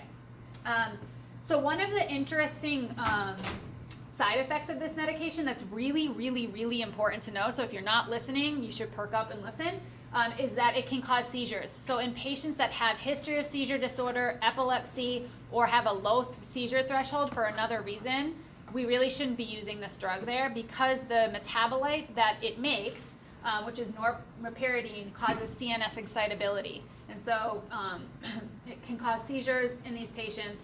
And we want to, it's a great drug to use if the patient doesn't have risk for seizures, but if they do, it is contraindicated. Question. Yes. What if this, like you're saying for seizures and the threshold seizure, what if he's an adult you're treating with here, but in like their childhood they had a fever-induced seizure? Yeah. That doesn't count? No. Okay. Nope. So febrile seizures don't count for increased risk of seizure threshold in adulthood. Yeah, good question. And the mechanism of action is based on the kappa receptor for the rigors and shivering, not necessarily Both. the mu receptor? Both. Okay. Yeah. So there is some analgesia associated with it as well, but both receptors are the actual mechanism of how it reduces the chills and shaking that the patient has is not really fully understood. But basically, the belief is that it's when you stimulate both of those receptors, there's this kind of like relaxation effect that happens, and that is probably why neuronally. All right, methadone. Do you guys know anything about methadone? You give it to people, wean people off opioids. So you give it to people to wean them off of opioids. Okay, so tell me about that. To give you like a little bit of opioid, but not too much. So the receptor kind of like picks it up a little bit. Okay. And then you slowly kind of take them down. Okay, so it's a full agonist, right? So you're giving an amount of the drug that's controlled rather than them dosing themselves, right? And so when people are using medications or street drugs, oftentimes there's not a known amount of the drug, right? And so it becomes unsafe because different preparations of the drug can contain different levels or different amounts of the receptor agonist. So this is a controlled way of delivering the drug. Now, it's not just used for addiction, although that is one of the most, it's probably one of the most common reasons. It's also used for pain control. But it's a very long-acting medication. So we use it for a couple of different reasons. One, to treat opioid-tolerant patients with pain, and two, to control withdrawal of patients that are addicted to morphine or heroin or other opioids. So what we can do is stimulate the receptors, the mu receptors, at a stable level and then slowly taper the patient down in order to avoid withdrawal symptoms, which oftentimes will cause patients to start using again, right? Because it's a really uncomfortable, awful syndrome associated with withdrawal where the patient's extremely uncomfortable and then will use again basically to, even if it's not to get high, just to avoid the withdrawal symptoms that they experience. So it's available orally, IV, sub-Q, and IM. The form that we use it for with patients that are in methadone treatment programs is oral. We as PAs cannot prescribe methadone unless we go through a special training program. Same with physicians. Physicians can't prescribe methadone unless they go through this, basically a drug treatment program and understand and sign off on this contract that says, that they understand how to use the drug and it's a controlled substance, obviously. So there has to be like an understanding and a contract that you kind of join into in order to prescribe this. So it's not just something that you can give to any patient that's addicted to opioids in your practice. They need to be referred oftentimes to a pain management clinic or addiction specialist in order to get this. Orally, it's highly bioavailable, meaning we give it orally and most of the drug makes it to the liver for metabolism. It's excreted similarly to most drugs, either fecally or renally, and it's both in this case, but mostly fecally, meaning that we don't really rely on the kidney function that much to get rid of the drug. But remember, the half-life is long, so it's really important to understand that, because in patients that are having an overdose due to methadone, when we give them the antidote to the opioid, it's very short-acting. So we need to know if our patient overdosed, what did they overdose with? Because if they overdosed with a long-acting drug and the antidote to that is very short-acting, we're going to keep needing to give that antidote, right, until the drug's out of the system. So this drug, half-life, can be up to 120 hours in some patients, so several days, okay?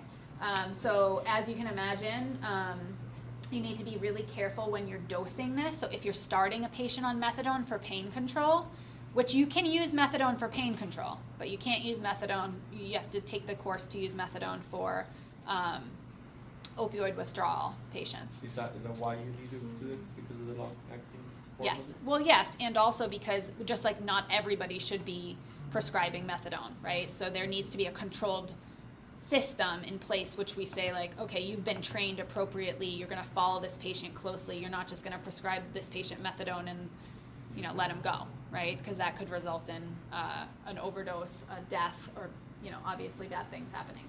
So if you're going to prescribe methadone to a patient that is having chronic pain, it's really important to titrate it slowly. So you want to start the dose low and then see how they do. Because it's so long acting, it can cause a lot of sedation associated with it, especially up front. So it's really not a drug we want to use in patients that are opioid naive, meaning they have never taken opioids before.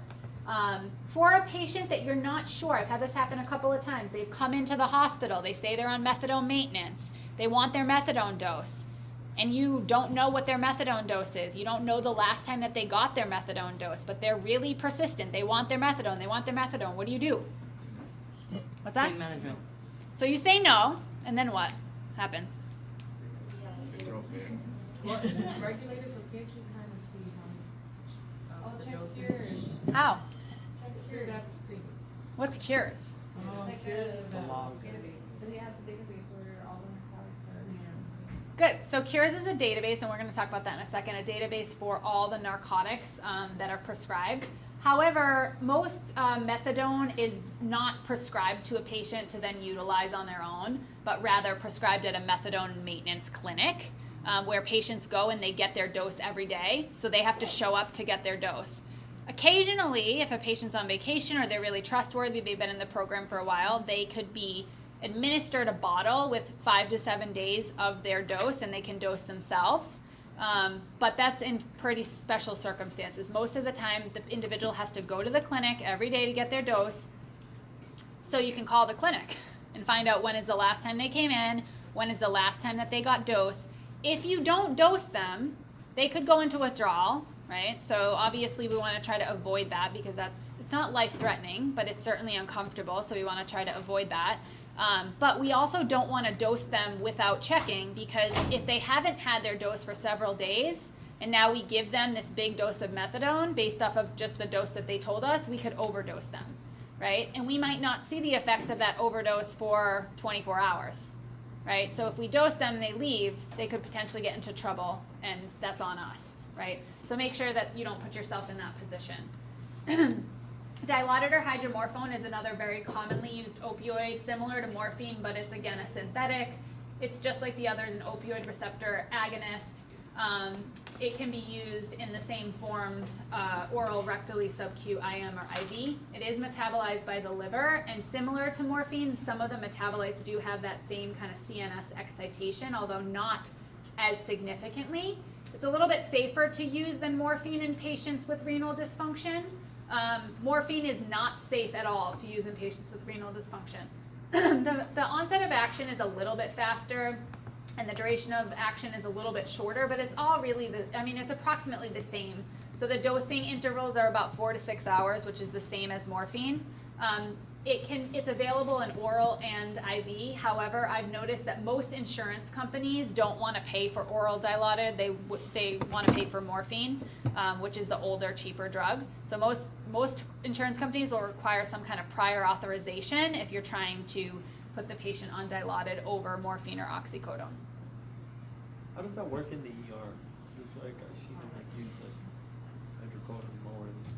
Yeah, so it's really provider preference of what narcotic they're going to use. So if you came into the ER and I was your provider, I really have 3 choices to give you IV for narcotics. What are they? Morphine, hydromorphone, which is Dilaudid, or fentanyl. Those are my 3 choices IV. For oral, I have more choices, right? So for oral, we could do morphine, we could do hydromorphone, which is Dilaudid, we could do oxycodone, we could do hydrocodone. So I have more options orally than I do IV. IV, I really have 3 options. That's it, like standardly. So then how would I decide between those 3? So if I have renal failure, morphine's out. I could use hydromorphone, Dilaudid, or fentanyl. And I probably would use fentanyl in a patient with renal failure because it's the least, it has the least issues with renal excretion and toxic metabolites. Morphine and Dilaudid both have metabolites that can be toxic to the CNS, although Dilaudid less so, okay? But fentanyl is shorter acting, so we have to give it more frequently, which can become a problem as well. So it's a lot shorter acting, like 10 to 30 minutes. So in the ER, it's kind of a pain because you have to keep assessing the patient, right? And you have to give it more frequently. Versus Dilaudid, you give it, it's 4 to 6 hours. Same with morphine, right? The half-life is longer. Fentanyl is also more potent. So the fentanyl dosing is in micrograms, not milligrams. So know that because that's a difference. And obviously, if you prescribe 12 milligrams of fentanyl, that's a lot of micrograms of fentanyl, right? So generally, a starting dose of fentanyl is like 12.5 to 25 micrograms.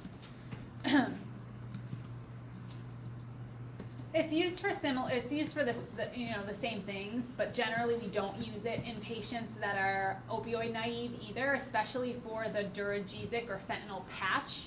Using that in patients that are opioid naive is not recommended. So there are probably the most formulations available for this drug. IV, transdermal patch, there's transmucosal lozenges that patients can suck on. There's lollipops for kids. There's mucosal films that you can put into the mouth, buccal tablets, sublingual tablets, nasal spray.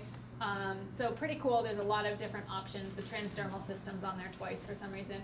So unfortunately, though, that the duration of action for the IV formulation is really short. So that's why the transdermal system is great, because it gives a slow delivery of the medication all the time, right? So the transdermal patch gets changed every 48 to 72 hours and delivers a constant microgram per hour of the medication. Versus when we give it IV, it kind of comes and goes. And so putting somebody on something like a patient-controlled analgesic with this pump where they can hit it every 10 minutes is great, right? Because when they need the analgesia, they use it, but a nurse doesn't have to come in every 30 minutes to assess their pain and give the dose or not. It's metabolized by the liver and excreted renally and in the feces as well. It's great for patients, as I mentioned, that have renal failure because there are no active metabolites, unlike morphine and Dilaudid. So the Duragesic patch is great, especially for cancer patients or patients with chronic pain that require opioids. It's a patch that they put on their skin and they take it off every 48 to 72 hours. So they would take it off at 48 hours and change it if they're having a lot of breakthrough pain, right? So, because it kind of in that 48 to 72 hour window, it starts to kind of taper off a little bit. So if they're requiring more than 4 doses of breakthrough pain meds, then we recommend them changing the patch a little bit more frequently and probably escalating the dose. The patch is only available in certain doses, so sometimes you have to prescribe a patch and then you have to ask the patient to cut another patch to get to the dose that you actually want. And so that's important to educate the patient, obviously, because they could potentially overdose themselves if they're not adjusting the patch appropriately.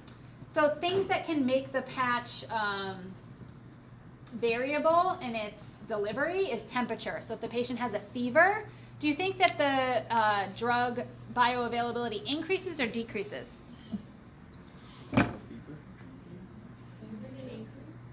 Increases. So temperature increases the drug absorption. So in patients that are febrile, it's important that someone is keeping an eye on them to make sure that they're not getting too much of the drug. The patch doesn't really work for the first 12 to 24 hours.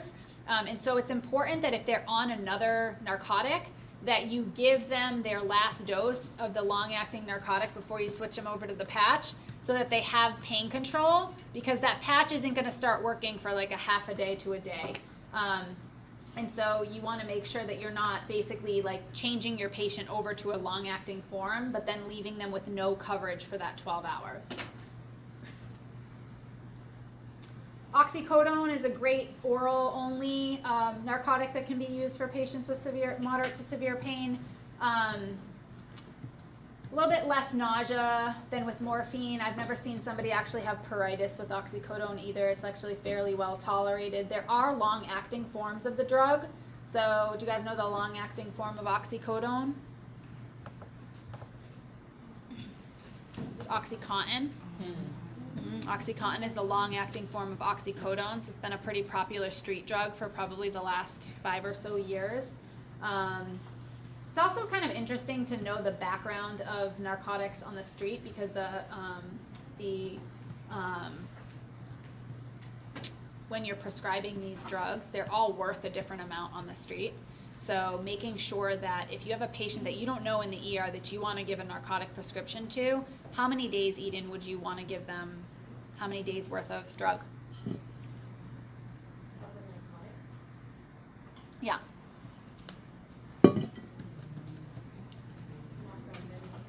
Yeah, good. Not that many. How many? Yeah, I would say maximum 3 days, right? 3 to 5 days. And I would not prescribe a long-acting narcotic in the ER, right? I would only prescribe a long-acting narcotic to somebody that I have established a relationship with, that's trustworthy, that has a condition that requires long-acting pain medication for chronic pain. And you want to try to get that patient off the long-acting medication as soon as possible. Right, so many patients get put on long-acting pain medication after surgery, and then nobody ever actually tapers them off of the medication. So then they're kind of in this bind where they become addicted to the drug that they don't even need anymore, right? Okay, so the half-life and the duration of action are approximately the same for the short-acting, of course longer with the extended release preparation. All of these drugs, with the exception of fentanyl, are dosed approximately every 4 to 6 hours. That's kind of when 4 hours is really kind of the end range of when the drug is really having its efficacy for analgesia. And oxycodone can be used in patients with renal failure, which is important to know which drugs can be used and can't be used in renal failure, because you're going to see a lot of that.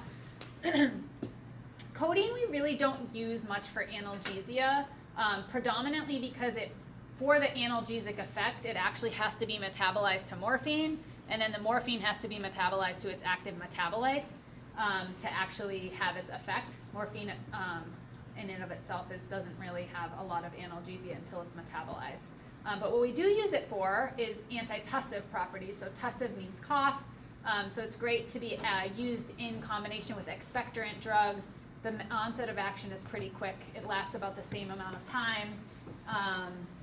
the maximum dose that you can use is 360 milligrams in 24 hours. The problem is, though, is because it requires metabolism, somebody that either metabolizes quickly, right, so somebody that may be exposed to like an enzyme inducer, or somebody that just has excessive metabolism is probably not going to get any analgesia if you're using it for pain.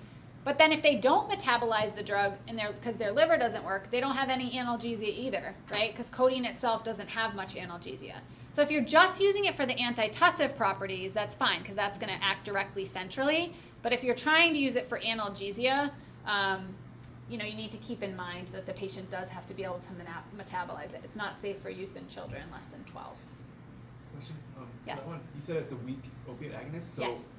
for other drugs, you said that you wouldn't prescribe them unless they were opiate naive. So if they were on codeine, would they still be considered opiate naive? Well, when I say opiate naive, I mean like if you're starting a new pain medication for the patient versus like somebody that, let's say, has pancreatic cancer or chronic pain and has been on a narcotic for a long time, and you're saying, well, you've been on oxycodone for so long, I want to switch you to a long-acting drug, then using something like fentanyl would be a good idea. But if you're just the patient's coming in off the street saying like, I have low back pain, you don't want to just like slap a fentanyl patch and send them on their way, right? So it needs to be used in a patient that kind of has been on escalating dose of narcotics, and you're transitioning them over. Same with methadone. So methadone and fentanyl are the two drugs that really should not be used in opioid naive patients. Okay? Those two drugs, especially methadone, needs to be managed by like a pain specialist. If you really do need to start, like, what would you start with? For what? For like an opioid. So it depends on what your patient's coming in with, right? So if they're post-operative versus if they're coming in with like an injury like a broken leg, a broken arm, and they need pain control for a short period of time. Mm-hmm. So if you're talking about somebody that's requiring oral medication as an outpatient or IV? Let's say like you already tried the oral medications and you need to like move on to like something stronger like an opioid. So what would you So really you've start tried with? NSAIDs, Yeah. tramadol, okay. So I probably would start with like a short-acting oxycodone or morphine, one or the other. Okay. Depending if they have renal failure, no morphine. Yeah. So probably start with oxycodone and see how much they're actually needing to control their pain. So always start low, go slow, right? So the lowest dose of oxycodone generally is a 5 milligram tablet that can be then cut into a 2.5 milligram tablet. You can't cut any extended release drugs generally, so only immediate release drugs can be cut or altered. Okay. So really codeine, I wouldn't use it personally for anything except for a cough. I would not use codeine for analgesia. There's plenty of other analgesics, opioid analgesics that we can use other than codeine. What about Tylenol with codeine? I think I was given that after like a tonsillectomy. Yeah, I mean, it may be effective. The Tylenol probably is more effective than the codeine. I don't know why they gave me codeine for that. Yeah. Right. Hopefully you weren't less than 12. Oh no, I was like, this is January this year. Oh. Did it work well? I don't remember. I wasn't in that much pain though, so I didn't really take it. Yeah, so it depends. I mean, I think that obviously if you're giving it to somebody for a short period of time, I probably would tend to want to give something that's going to be a little more efficacious. So I probably would give Percocet, which is oxycodone and Tylenol. Because what happens is at 12 o'clock at night when you're in excruciating pain because the Tylenol with codeine's not working, you call the on-call person and now you're in a bind, right? Because you have to have a physical prescription. You can't call a narcotic in.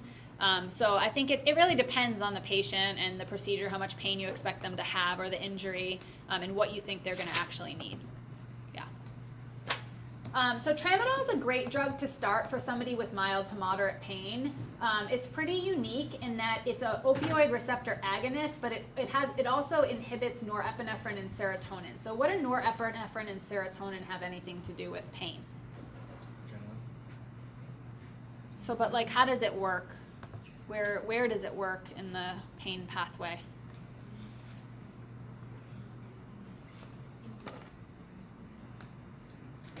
You know? No, I don't know. Okay. You're really worried. It's okay. It's good. I'm better that way. Okay, so on the descending pathway, which is the inhibitory pathway, serotonin and norepinephrine are the inhibitory molecules to that pathway.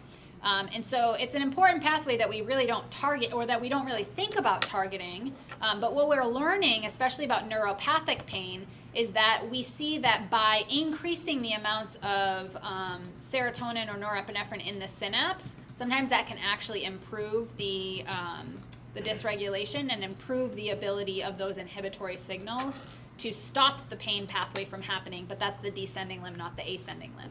Okay. So it inhibits serotonin and norepinephrine reuptake, meaning it allows for serotonin and norepinephrine to stick around in the synaptic cleft for longer, so that they have more of an effect rather than kind of going away more quickly. Okay. It works pretty well for patients that NSAIDs aren't really working for, but you don't think they really need an opioid. And it tends to be pretty well tolerated. Side effect profile is much less than the stronger opioid receptor agonists. Does have addictive potential, but much less than other traditional opioids. It's metabolized by the liver and excreted by the kidneys. So keeping in mind that patients that have either liver failure or renal failure, we need to dose adjust. So you start low, go slow. Usually you start with a once-a-day dose, then increase it every few days to a maximum of 400 milligrams of a day. This is not an approved abbreviation, so I shouldn't have written that, but that means 4 times a day. You can have the same side effects that you have with opioids because it is an opioid agonist, but it generally tends to be less potent. All right, so patient-controlled analgesia. What is patient-controlled analgesia? It's a button that they have. So the button is connected to what? Yeah, so it's connected to this locked box that has a bag of the medication in it, and it's connected to a computer.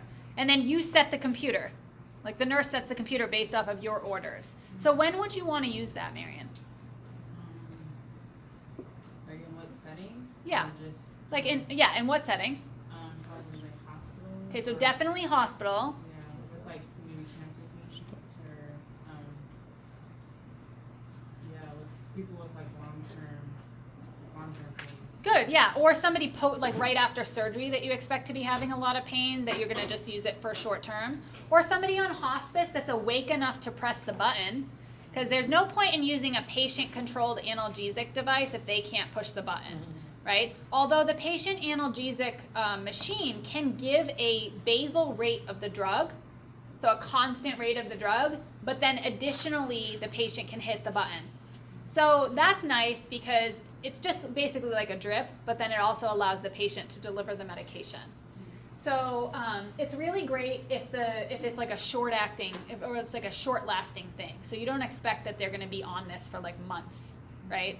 But if there's pain, we need to allow something to happen, healing to happen, or get the pain under control, or we expect time is going to improve the pain. And so in that short period of time, we're going to use this in order to control the pain. It is the problem with this, though, is that close monitoring needs to happen because a patient could potentially overdose themselves on the drug. Although if a patient is asleep, they're not going to hit the button, right? So generally speaking, there's some protection there. At the hospital that I was working with before I came here, the patients had to wear a respiratory monitor that if their respirations dropped below 6, it would alarm, and then the nurse would come into the room. But not everywhere has that, and a lot of the patients aren't on continuous monitoring. So they're not on telemetry, they're not on continuous pulse oximetry. So you just want to be mindful that if you have a patient on a patient controlled analgesia and you have them on a basal dose, meaning they're getting 1 milligram every hour no matter what, you better make sure someone's checking in on them, right? So that 4 hours later they're not like dead because they had respiratory depression and they overdosed, right? And that has happened as well, not to me, but has happened in certain situations. They don't have like a system where the computer itself will like stop at a certain, because the computer only regulates how much the maximal ceiling dose that you're going to allow the patient to get. So the order, this is how you put the order in. What do you want the patient to get? So what drug? So let's say you chose morphine. You want him to get morphine. Does the patient have a need for a basal dose of the drug? That's the long acting, right? So when you think about it in your head, does the patient need to have just like pulses of pain meds when their pain gets really bad? Or do they have pain all the time and we're trying to keep that pain at a low level, and then we're going to handle the little blips of the pain with that little extra dose, right? That's generally what we do. So we give them a basal, and we generally calculate based off of how much narcotics they've gotten in a 24-hour period, how much does that basal need to be. So we calculate the total daily dose. We give that over 24 hours. So let's say our patient had 24 milligrams of morphine in the last 24 hours. We're going to give them 1 milligram per hour of the morphine. In addition to that, we're going to allow them to have 0.4 milligrams on demand when they need it every 10 minutes for a maximum of 4 doses an hour. So if they hit it every 10 minutes, the last 2 doses of the hour that they hit it, but the machine doesn't give them a dose. So I can set how much is the maximum, right? So I might set it for they can only have 2 doses an hour, right? Depending on the patient.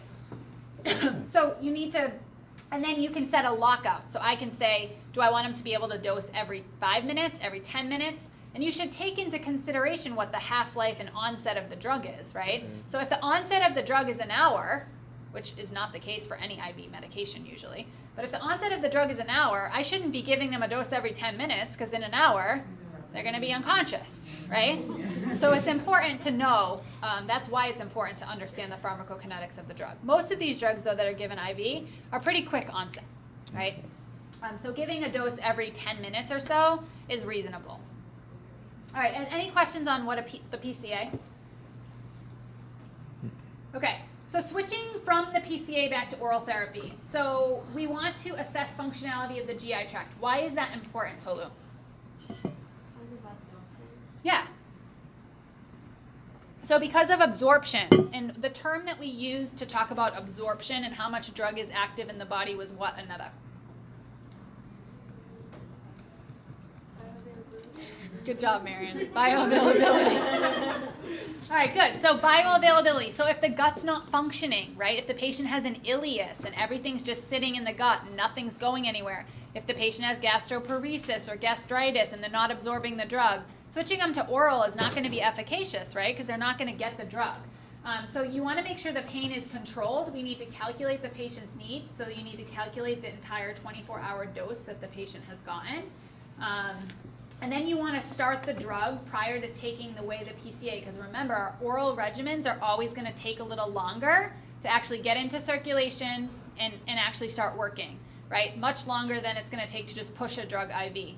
So you want to start it and then wait. If you're starting a long-acting medication, you might need to wait 6 to 12 hours to take the PCA off. If you're starting a short-acting medication, you can probably take the PCA off in an hour or so. If you're using stuff that has Tylenol in it, make sure that you're aware of that. And then this is a really, really important point, and you guys are going to forget this, and probably some of you are going to get the question wrong on the test because of this. When you're switching from one drug in the opioid class to another type, you have to decrease for cross-reactivity.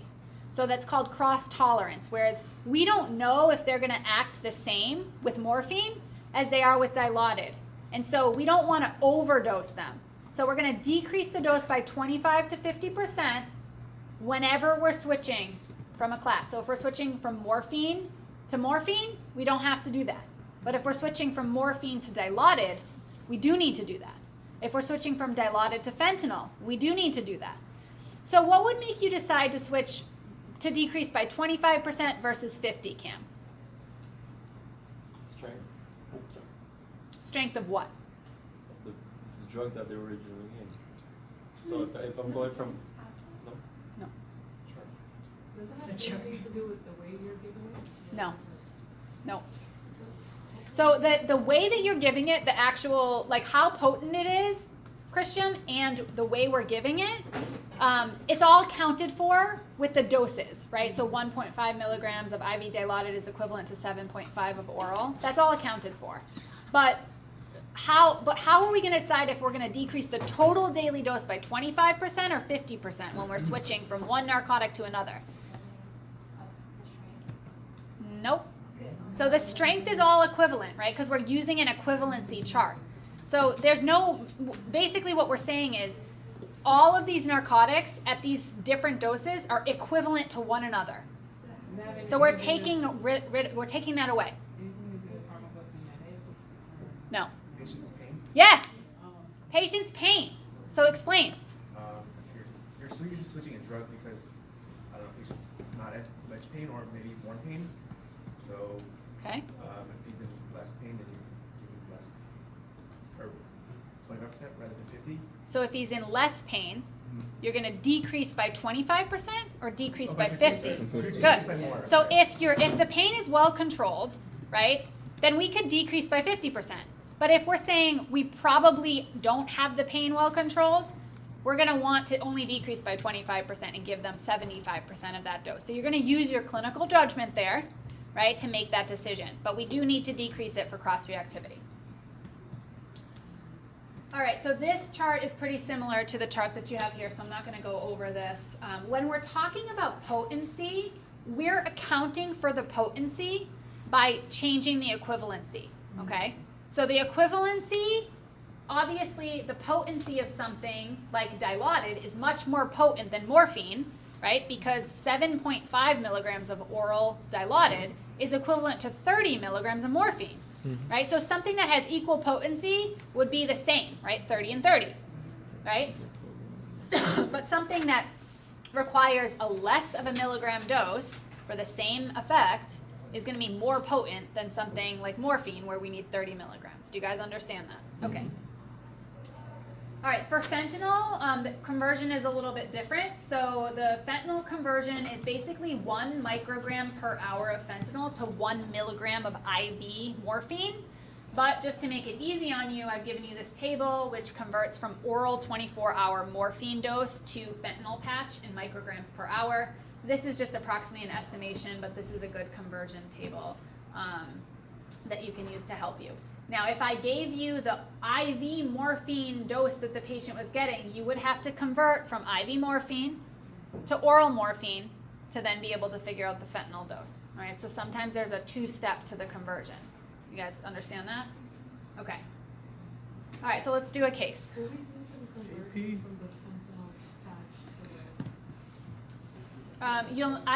won't have you ever converting from a fentanyl patch backwards.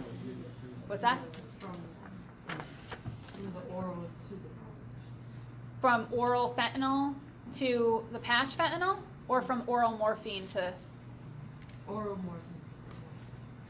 Yes, so you may need to convert somebody from an oral, an immediate release drug or long-acting drug for that matter to fentanyl.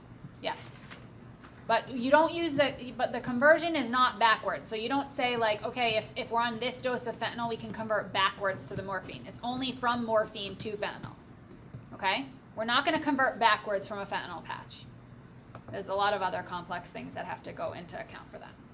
All right. So JP is a 33-year-old male with history of chronic alcohol abuse who has just been admitted to a rehab hospital after being released from an acute care facility for treatment of 2 broken legs and a broken pelvis after a car accident. He has been prescribed oxycodone 5 milligrams and acetaminophen 325, 2 tablets every 4 hours as needed. He's been taking the maximum dose, but his pain is reportedly well controlled. You'd like to be able to give JP an extra dose of pain medication before and or after physical therapy if needed. Can you give more oxycodone and Tylenol?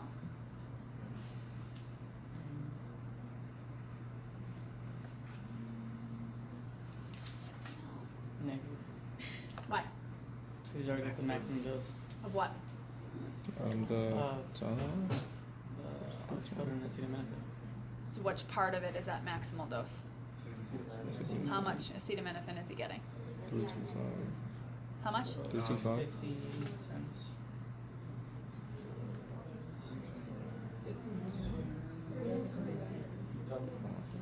About 2,000 something. Is that the maximum dose of acetaminophen? 356.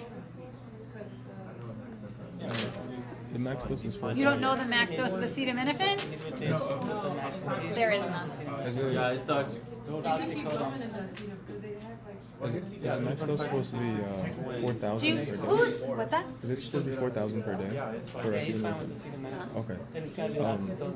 I was trying to Because figure if out it's what I 5 do milligrams, but 2 from this. tablets, Like, so it's 10 are you milligrams. multiplying it by 5? And then every Well, 4 so hours. he's taking, all right, so let's do this as a class. So who understands how to figure this out? Okay, I got it. All right, so let's go through it one step at a time. For shizzle. Okay, so the first thing that we need to do is know what? How much he's taking? Okay, so he's taking oxycodone 5 and acetaminophen 325, 2 tablets. Every So that's 10 milligrams of oxycodone and 650 of acetaminophen, right? Every 4 hours as needed. And he's taking the maximum dose. Meaning every 4 hours he's taking the dose. So how many times a day is he taking it? 6 times. So multiply that by 6. 3,900. So how much oxycodone is he taking? 60 milligrams. Okay, and how much acetaminophen? 3,900. 3,900. Is that the maximum? That is the max. That is the maximum. Yes, that is the maximum. Everyone understands that? Yes. Okay, so no, we cannot give more oxycodone and acetaminophen. Does everyone agree? Yes. Okay, Can you go back, how is that the maximum again? Like I got 4 the- grams is the maximum. Oh, for oxycodone. No, there's no maximum for oxycodone, but for Tylenol, for acetaminophen. Oh, yeah. Yeah, I'm gonna try to stop using the word Tylenol, because I keep saying that, but acetaminophen, yeah. 40,000. Okay, so how much acetaminophen is he taking? We said that's 3,900. Is that a safe amount? That is like at the Border. maximum amount, right? Are there any contraindications to using Tylenol in this patient? Liver. The liver. Good, so he's a chronic alcohol user. And so, okay, good, very good. You guys are catching that. If you need to give him more pain meds, what could you change him to in order to eliminate the Tylenol component? Yeah, 10 cents.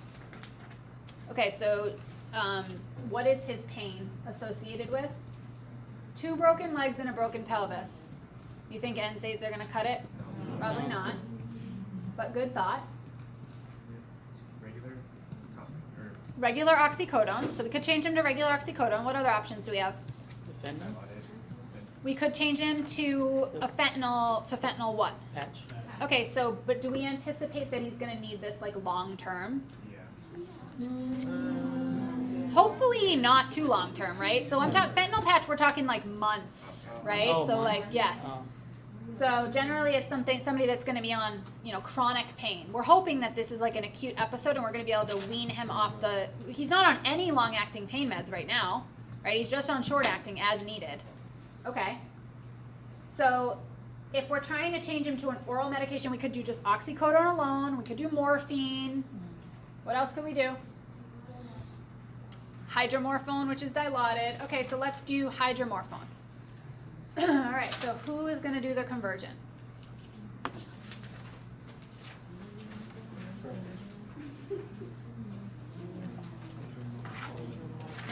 He's on what? Hydrocodone? We had him Oxycodone. Oxycodone.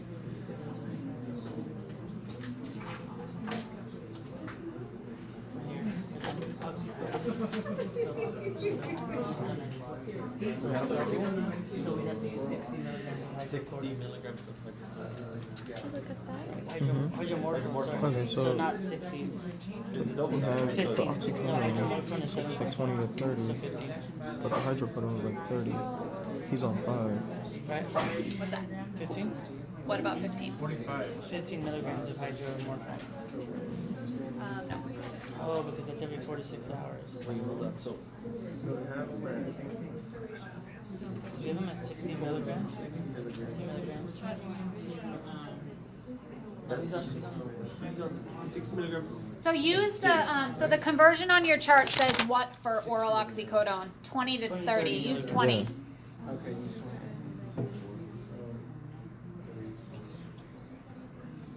Is it 20? He's taking 30 times this.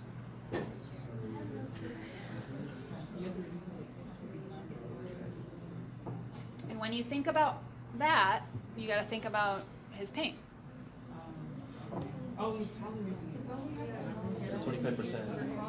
So point times point 20.25. Cross tolerance. There you go. So we want to give him Right, the opposite. You're right. The opposite. So you put 22.5. What do you get? Yeah. So is that how much you want to give? In a day. Yeah. Did you reduce it for cross tolerance? 0.50. Oh, that's right. Forgot. So we gotta do Don't forget to 50%. reduce for cross tolerance. Yeah. We're changing from oxycodone to hydromorphone. If you forget to change for cross tolerance, then you get the question wrong. Yeah. We're going from We're just gonna take this in a minute. oxycodone to hydromorphone. Right, so we're using the 20. I So did. we divide I the 20 reduced by by 4. 50%. So like Just 12. basically, you divide the 20 by 5, you get 4, right? So you'd have to divide that by 4 as well. So 7.5 divided by 4. I'm actually trying to work through it myself. Divided by 4. So the original calculation is 42.5, but then you have to reduce this cross tolerance. All right, so let's do it together. Is everybody good? Yeah. All right, who in the back row understands? Eden has it. All right, Eden. Explain it to us. Sorry, I reduced by 25% though, and I think I was. Well, I mean, you wouldn't be totally Because, like, wrong, that although was- his pain was this says right it's here? well controlled, but he's so the case told you, right, that his pain is well controlled. But I would give you a range on an exam from 25 to 50%. So I would never mark it wrong. I would give you a range. Yep. So I would never give you like, oh no, you didn't reduce by the wrong thing. As long as you remember to reduce by 25 to 50%, right, I will give you a range that you can use. That is fine. Okay. So how did you make the conversion? So he's on 5 milligrams of oxycodone, and then he's taking 2 tablets a day, so it's 10 milligrams. Okay. He's taking it every 4 hours. In 24 hours, he'll take it 6 times. Okay. So that's 60 milligrams a day. Good. When you go to the conversion, we're using 20 milligrams. Okay. So 60 divided by 20 is 3. So you go up to the equivalency, which is Morphone. Sorry. 7.5 milligrams, you would do times 3, which is 22.5 milligrams. And then you have to reduce it by 25% to 50% for cross reactivity. And so you minus the 25%, which I got was 16.85 milligrams. Good. Good. So anywhere from really like 12 to 16 milligrams. Good. And then we have to give it in divided doses. So then you have to know what is the available strength of the drug to me, right? So I would have to tell you the available strength. So I put this little link in here for you guys to see. You do not need to memorize this, but this will be available to you on the exam to say what is available, right? 2 milligram, 4 milligram, 8 milligram for Dilaudid, okay? So based off of the 12 to 16, we now need to divide that over what is the duration of action for hydromorphone. Let's look at our chart. What does it say for duration of action? Duration of action for oral hydromorphone? 4 to 6 hours. 4 to 6 hours. Okay? So every 4 to 6 hours. So if we're going to give the drug every 4 hours, Divided by 6. then what so are we 2 going to do? milligrams. Good. So 2 milligrams every 4 hours as needed. So I don't know. This isn't opening on this. But this is a this link on my computer provided me with a dosage immersion. What's that? It's in blue. In the blue column on this paper. Everybody look at this paper. In the blue column, see it says D, that's duration of action. O is onset. What was the question after you said, what's the duration? Oh, so then we were just talking about how frequently are we going to dose the drug. So we're going to dose the drug based off of the duration of action every 4 to 6 hours. So then we take the total daily dose, which we said was 12 to 16, depending on if you use 25 or 50%. And then we're going to divide that over 24 hours. So based off of the duration, it's every 4 to 6 hours. So we're going to take that, right? We want to allow him to have between 4 and 6 doses a day, right? So we're going to take 12, 16, whatever you want to use, anywhere between that, and then divide that by 6. 12 divided by 6 is 2 milligrams every 4 hours. If you wanted to do every 6 hours, then you would do 4 doses instead of 6, right? So it would be 3 milligrams every 4 hours. Does everyone understand that? Okay, you're going to need to do that on the test. Okay? Would be 2. Yeah, because you're using 12. So then if you did 25, So I get that. Where do I get that? 6 times daily? It's because it's every 4 hours. you have to So divide in a 24-hour period, yeah. Okay. And then like, I'm sorry, I can't it's hear 2 you. tablets. Yeah, so then That's why like my answer was originally like just like 11.7. Multiplied by 2. I will not tell you the daily dose. I will tell you the patient's been getting this medication this frequently and they've gotten this many doses in a 24-hour period, and you have to figure out what's the total daily dose. You're gonna have to do the math. Yeah. And we will So also like if it have was to every 6 then hours, figure it'd be the 4 numbers, times. we'll have to figure out Okay. Boom. what you're giving every 4 hours. 4 hours. Well, so I might say, what are your options for short-term medications that you could give this patient, right? And I might have on there morphine orally, hydromorphone orally, fentanyl patch transdermally, right? You have to know like what's a short-acting and what's going to be like a long-acting form. Yeah. So if your supplements is well controlled, you should divide by half, and if it's poorly controlled, Why'd you just say that? divide by Yes, but I'm gonna always, like on an exam, I'm always gonna give you a range. So like I might say 2 to 3 milligrams every 4 hours. Okay. And then the other options might be 1 milligram every 4 hours, 0.5 milligrams every 4 hours, 10 milligrams every 4 hours. So if you did 25 or 50%, your number's gonna fall into that one answer, right? I'm not gonna do like 25% and 50% and see like who like paid attention to that little detail. Yeah, no, I don't really care about that. Okay. All right, so I added another problem in here that we're not gonna do as a class because we're already kind of behind a little bit in time. So this is for you guys to do at home. This is one's a little bit harder. I also included a nice little link for you so that you can do some practice problems on your own at home. So make sure that you're practicing. If you're still not getting it and you want to do some practice problems with me, come see me. But it's really, really important that you guys understand how to do this and how to use this chart, okay? So because you're going to be the one that's going to order this medication. You're going to be the one that's converting these patients over. If you make a mistake, it could result in life-threatening injury to the patient or death, right? Yeah. Sorry if you said this. You know how it says 20 to 30? Which one should we use? I'm going to give you this basically on the exam, and I will give you like a concrete number, so it's not a range. There's going to be no like ranges on the exam, but just for you to know, like 20 to 30 on this table is like, it's approximate. So you could use 25, but I'll give you a specific number to use. Okay? All right, so with any narcotic, when you're starting, make sure you start low, go slow, do some practice problems for breakthrough pain. So breakthrough is PRN, so as needed, pro nata, that's what that stands for in Latin.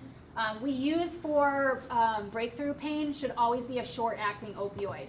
So if you're using a long-acting opioid, you don't want to ever leave your patient stranded that if they have additional pain that they don't have anything to take, right? So how do we figure out how much, based off of the total daily dose, they should be able to get in a breakthrough dose? So we take the total daily dose of the drug.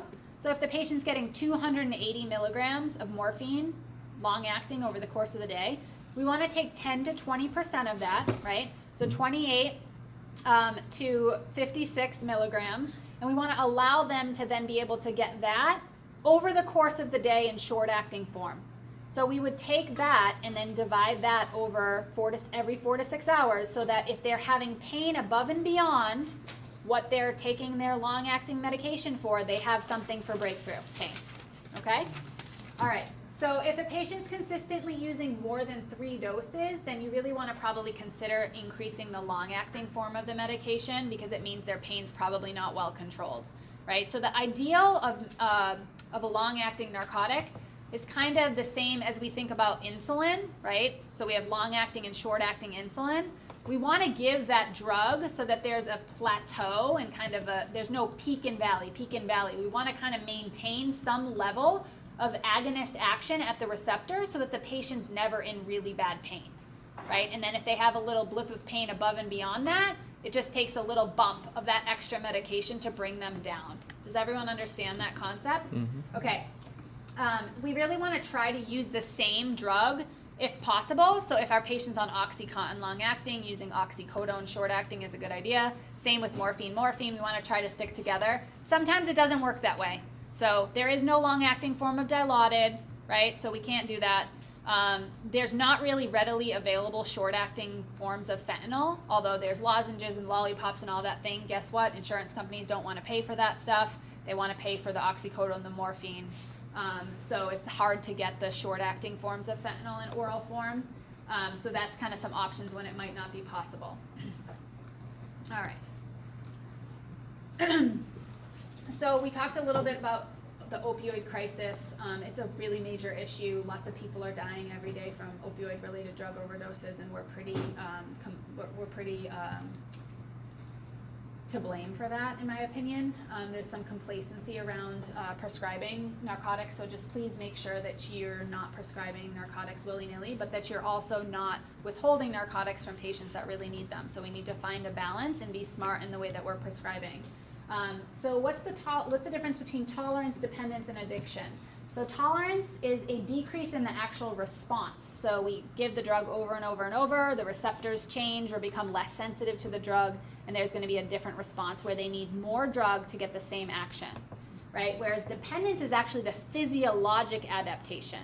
So the actual drug's physiology of when we take the drug away, now the receptors have changed, right?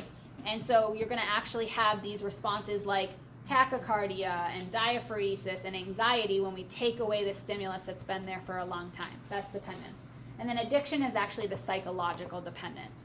So that compulsion or that feeling that they get of euphoria and that desire for that feeling, that's addiction, the actual psychological dependence of the drug.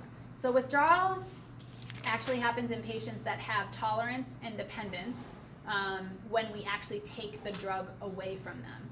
So the dependence, right, is the physiologic manifestations that come from withdrawal are due to the dependence of the drug. Those receptors are dependent on having that drug around all the time.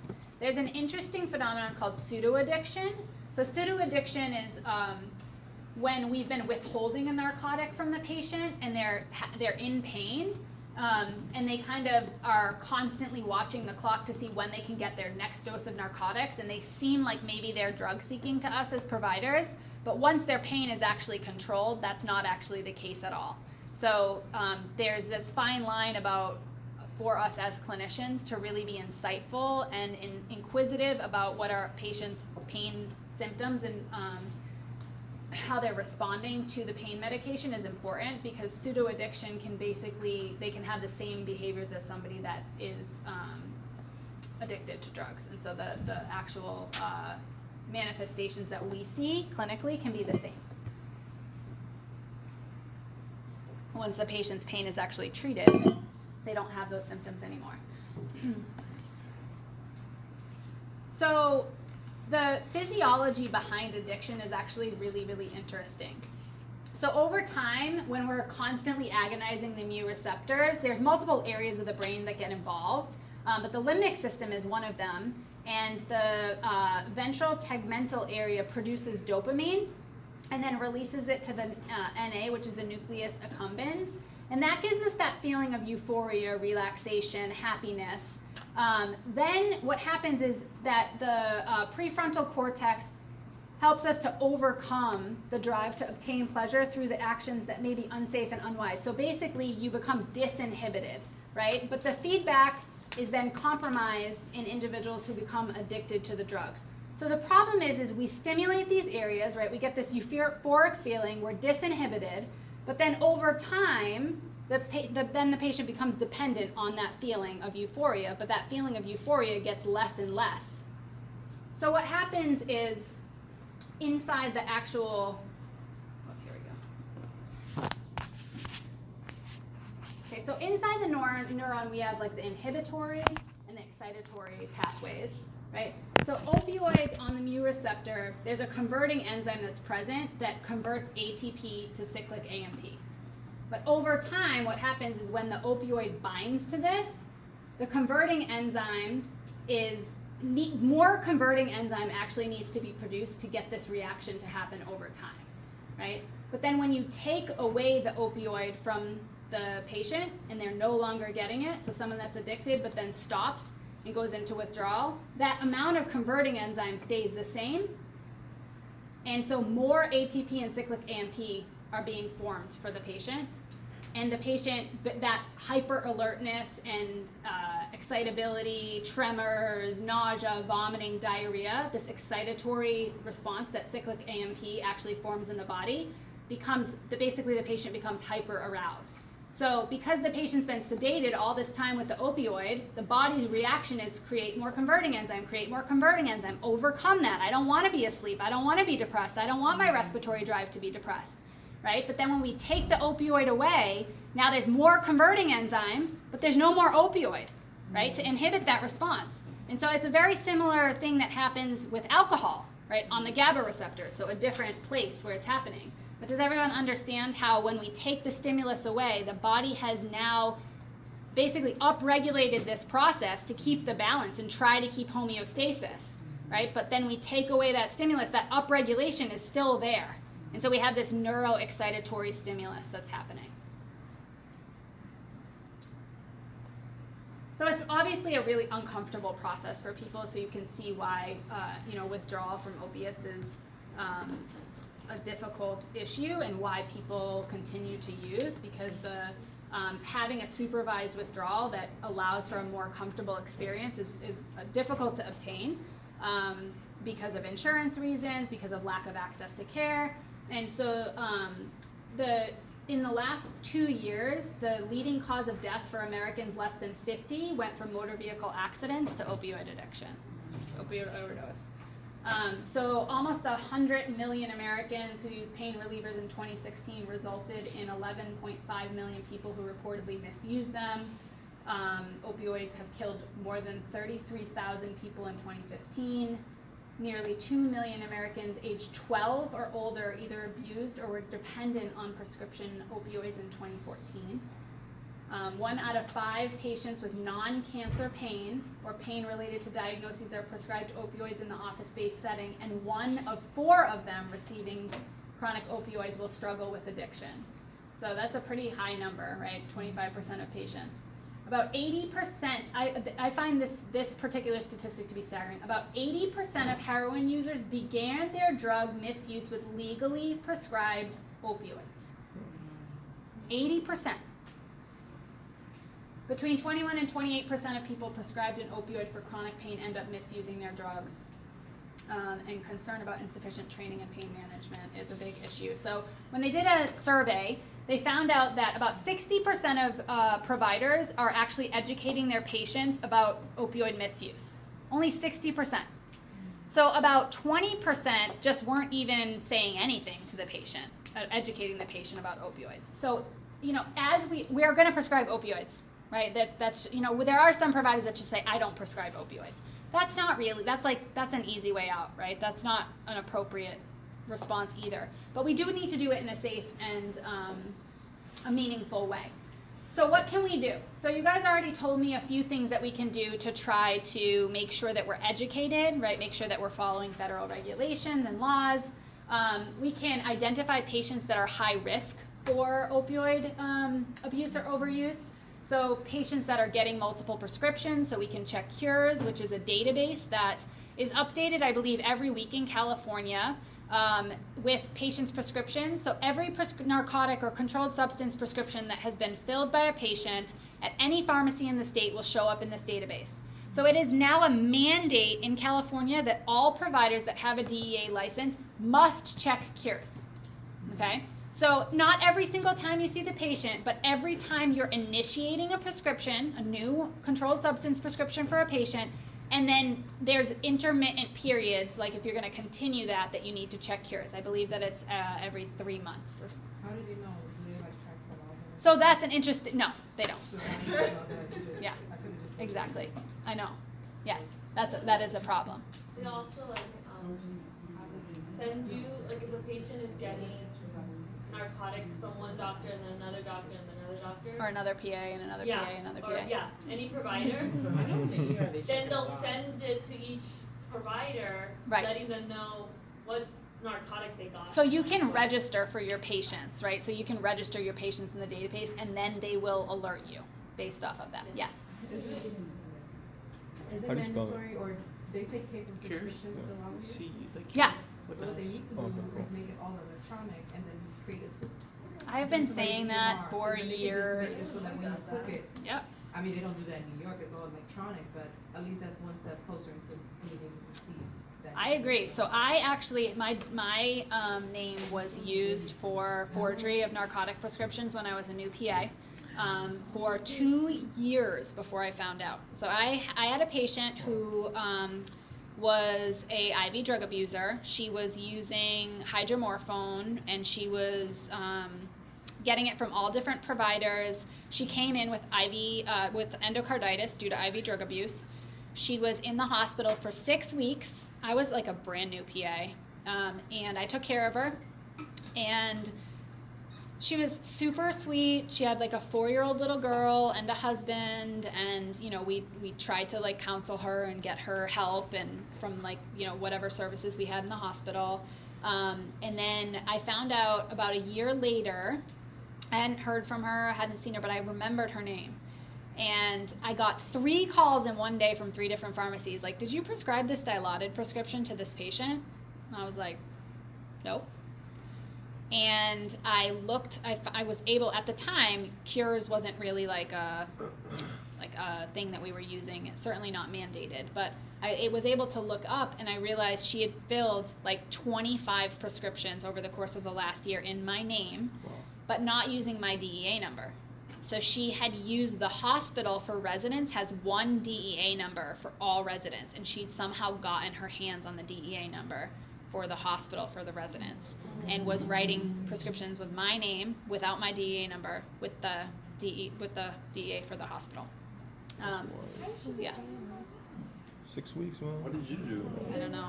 So I called the state to see if I needed to change anything, to report it, to see if I needed to change like my license number, because she was using my license number, and basically they said no. So what I did was call the police, notified them, and they set up a sting operation at the pharmacy and arrested her and her husband. But it's easy to get a DA because, like, especially out here when you guys are still giving paper prescriptions and it has like that sort of information on it. Right. So I only have my DEA number on prescriptions that actually require the DEA number. But yeah. Exactly. So it's very easy. Yeah. And It's great. Yeah, so you want to obviously be mindful. You cannot get a controlled substance prescription with an NPI. An NPI number is public, a National Provider Identification Number, but a DEA number is not publicized, and so you really shouldn't be giving your DEA number out unless it's actually needed for a controlled substance. So, you know, some prescription pads will just have it on there. It's probably not really a safe thing. You should write it in if you need to on controlled substance prescriptions, but be mindful of that. So patients that are taking really high doses of opioids, patients that are overlapping prescriptions, you can check that in Cures. Somebody that has history of mental illness or history of substance abuse disorders, and then patients in rural areas and low income. I think that this is just statistically based. It has nothing to do with like low income patients are at higher risk. It's just that tends to have lower access to care and higher risk for substance abuse and mental health issues. So what can you do?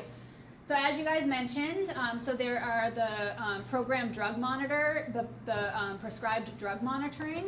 So that's the controlled substance utilization review and evaluation system. Cures, which we talked about, is now mandated for prescribing, ordering, administering Schedule 2 through 4 controlled substances. And that was effective in October of this year. You can click on the link to see. But once you guys get your DEA license, you should register. So they do track your registration for Cures, but they don't actually track like how you're actually using it.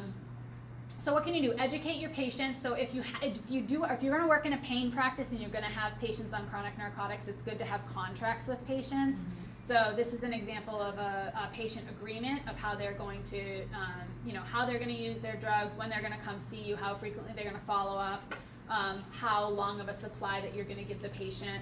You can also, for patients that are at risk, you can do a substance disorder assessment, just asking questions about how they're using the medications and their potential for abuse. The CDC has put out a list of guidelines. So of course we want to try alternatives first. We want to use immediate release before starting an extended release. So be stingy with your extended release narcotics. It should really only be used in patients that have a condition that's going to cause them ongoing pain. If your goal is to get them up and moving and better from an acute injury, putting them on a long-acting pain medication is not a good idea. Prescribe the lowest effective dose. Of course, we don't want to be over-sedating our patients and over-medicating them right for small quantities. So if it is your patient, you're seeing them in primary care, 7 days for the first prescription, follow up closely, see how they're doing. What are the goals of treatment? Are they going to have pain forever? right? Do they have a malignancy that, you know, is going to be palliated but not actually going to be curable?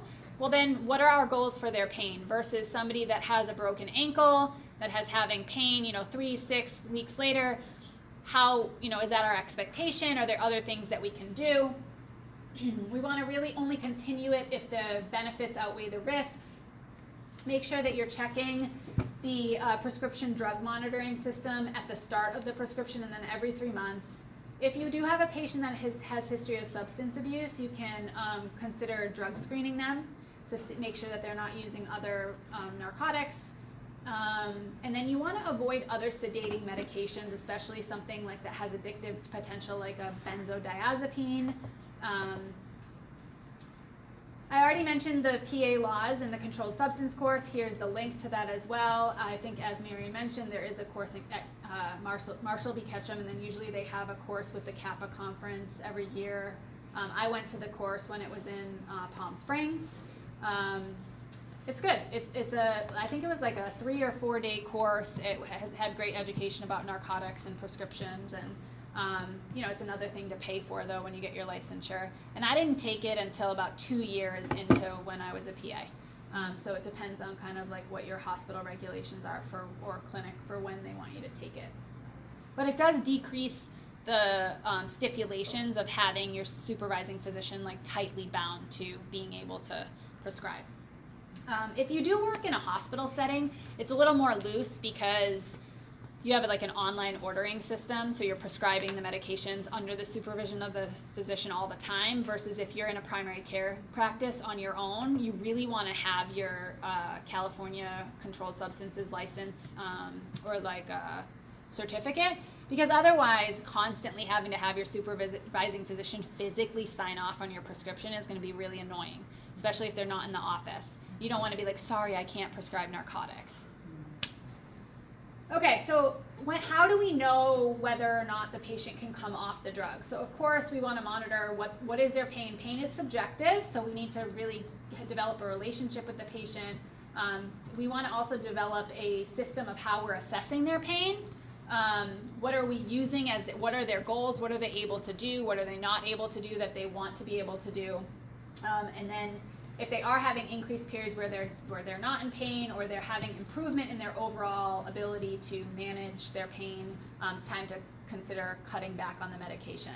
And so from the beginning, you should really have a plan of, okay, we're going to start this medication, but our intention is to start weaning this off at this timeline, right? So signs and symptoms. You guys told me the signs and symptoms of side effects of opioids. Those are the same things we're going to see with an overdose, right? So particularly with an overdose, we're going to see they're not breathing. They're turning blue, right? They're not conscious. They're gurgling. They're not handling their secretion. Their airway is not protected, right? Withdrawals, the total opposite. Everything stimulated. Anxiety, yawning, piloerection, which is goosebumps, irritability, dilated pupils. So everything is kind of hyper aroused. Abdominal pain, nausea, vomiting, diarrhea. All of those are signs of withdrawal. So there is this controversy right now about supervised drug injection sites and whether or not it's saving lives or not. Who's familiar with this controversy? You are. What do you think? I support it. You support it? Mm-hmm. Okay. So does everybody know about this? This is what they're saying, people should be like carrying around. So it's basically creating a program, like a facility where patients or people can come and use their drugs in the facility, and then there's available personnel that's been trained, not necessarily medical personnel, that is equipped with an antidote to the narcotics, naloxone, and can treat a patient. And so basically the idea of it is to create a wraparound substance abuse center, where not only are you creating a safe space for them to use, but you also have services like a methadone clinic and counseling and behavioral modification and ability for when a patient is ready to stop using drugs, they're actually able to have that at their fingertips. And so that's the idea. There's a lot of controversy around, are you just creating, like, are you creating a culture that just says it's okay to use drugs? And so there's been a few evidence-based studies, mostly done in Canada and Europe, and they've kind of been mixed. And so I think in San Francisco, they just had initially planned to do this, and then it got shut down.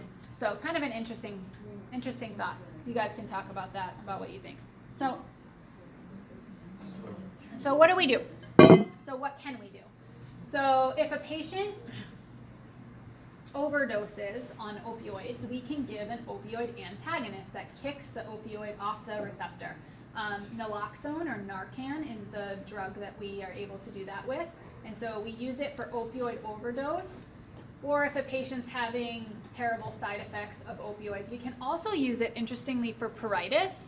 So in small doses, where we're not completely overcoming the agonist activity of the narcotic, we can actually revert or treat the pruritus with low-dose naloxone, although it's not really, what's the word I'm looking for, conventional, or it's not really, doesn't make much sense because the patient's not going to administer naloxone at home. So unless you really have no other medication that you can give the patient that's eliminating the pruritus, then you could potentially use it, but it needs to be administered in like a pretty tight setting. So it can be given in a number of different ways. The data is limited for endotracheal administration, but there's one route up there that's not up there. That's one of the most common routes that we use medications. What is it? Oral. Why? Because they're out unconscious, usually. Well, that's a good thought, but no. What's that? It's onset, it takes longer.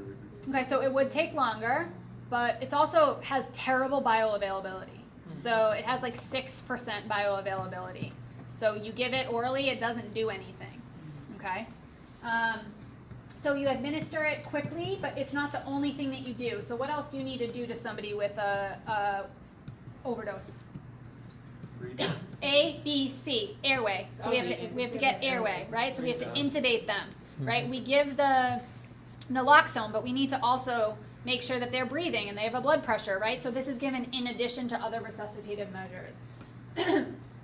So it's not going to fully reverse, right? It's only a partial reversal of the respiratory and central nervous depression. And remember, it's very short acting.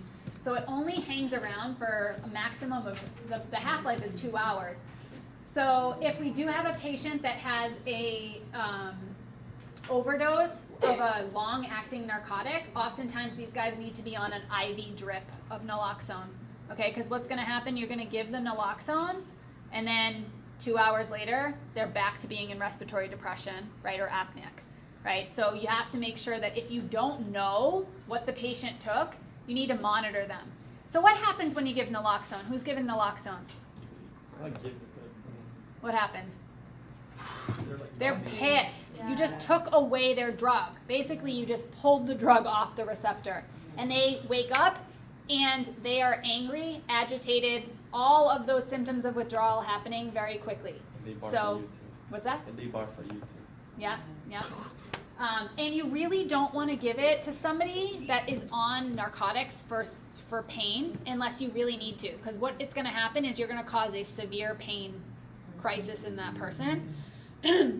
So you really only want to give it if the patient is truly having respiratory depression, truly unarousable, right? So you don't want to give it just they're a little drowsy, let's give them a naloxone. No, I mean if there's life-threatening concern. Yes. Do they offer this like kind of over the counter now, or like at pharmacies or something? Yes, so they are, especially after there was like a huge thing I think last year that happened where several young adults died after there was like a bad heroin batch in like specific areas of the country, and several kids died, and so they are now encouraging family members of substance abusers and friends of people that are known to be using to learn how to use the medication, so that if they do find family member, friend, loved one, whatever, that they can actually administer the naloxone and potentially save their life. Yeah. Okay, so treating addiction. So it's really important that we're not just using medications to treat addiction, right? That's not treating the behavior that actually started the addiction in the first place. So it really needs to be a combination of medical assisted treatment, but mostly that we're using these medications in combination with cognitive behavioral therapy, psychotherapy, group therapy, but that a lot of programs for substance abuse are not using medication. They're just using psychotherapy, cognitive behavioral therapy. So it actually increases improves the outcomes of patients to use medication-assisted treatment. These are some situations where data has actually proven that. So not only, naloxone is only helping us in the acute setting. It's only helping to reverse the actual overdose. So what do we do for patients that that have been using substances or using opiates for a long time, that want to come off of them? How do we try to help prevent them from relapsing? Because we know that 60% of patients that go into treatment are going to relapse at some point, right? And that is part of the disease of addiction, is that relapses are probably going to happen to most patients, and that we have to accept that, but be willing to then help them to, okay, how do we try to prevent the next relapse from happening? So there are a couple of drugs that we can do that with. Buprenorphine and methadone are two of those medications. So we already talked about methadone a little bit. Unfortunately, less than half of the treatment centers are actually offering medication-assisted treatment, and even of those that actually offer it, a very small percentage of patients are actually receiving it. So buprenorphine is a mixed agonist-antagonist. So what does that mean? So it partially agonizes the mu receptor, but then it blocks the kappa receptor. So kappa receptor agonists cause dysphoria. Right, so by blocking the kappa receptor, we're actually eliminating that phenomenon. So we can use this in patients mostly for for management of opioid treatment, and it was the first one that ever came out on the market. So there's one that's just buprenorphine alone, and then there's one that's buprenorphine with naloxone, and I'll tell you why in a second. So it is a partial agonist on the mu receptor, right? So we're still giving them some stimulation. And so the thought process of adding naloxone is that orally this medication has a ceiling effect. So they're never going to really get high from this medication because the analgesic effect of the narcotics is pretty weak. But if they were to actually inject this drug and bypass first-pass metabolism, that they could actually overdose on this. Naloxone, we know, taken orally has really very little bioavailability. So it's not going to do anything to the buprenorphine when it's given in combination orally. But if the patient actually tried to crush and inject it, the patient would not be able to overdose on buprenorphine if it's mixed with naloxone, because the naloxone actually has good bioavailability when given IV. So it prevents the patient from actually it also prevents, like, the patient knows that, prevents kind of the intention to want to do that. So what this provides is for the patient, instead of to experience euphoria, it allows them to experience more of a euthymic experience, and so they don't get that kind of up and down, and so it prevents them from actually, even if they were to take an opioid, it prevents that kind of euphoric experience from happening and decreases that desire. Naltrexone. So this is can also be used for treatment of opioids. It's actually just an opioid receptor antagonist, and takes up most of the 95% of the mu receptors. But the problem is it really can only be used for patients after they've been detoxed. So it will precipitate withdrawal in somebody that's actively using. But by actually antagonizing the opioid receptors and not allowing we're decreasing that, the drive or desire of the patients to actually want to use. So if we give this medication while someone is still using opioids, we're going to create the patient to have withdrawal. So they have to be fully detoxed, and then we're using this medication to try to prevent them from using in the future and try to decrease the desire to use in the future. Naloxone doesn't really have much of there's no abuse potential, and it's not worth anything on the street, so selling the drug is not really an option.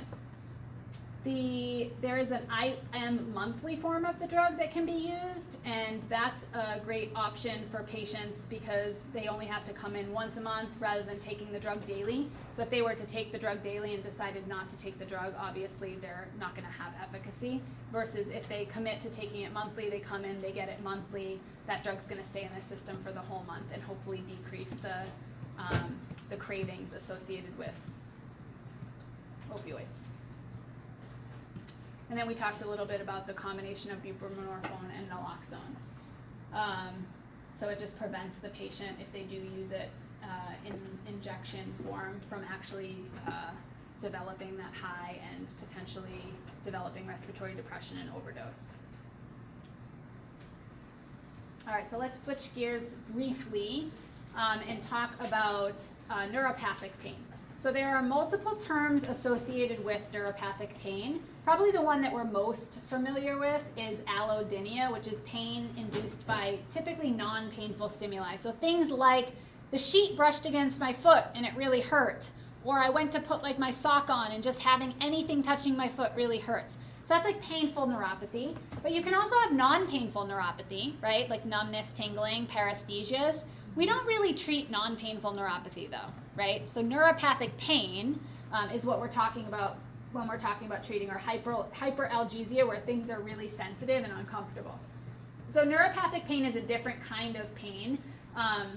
It's actually occurring due to damage to the nerve itself. So it's not a problem really with there's not a distal injury with nociceptive pain or a visceral pain. This is actually damage to the nerve itself rather than an overstimulation.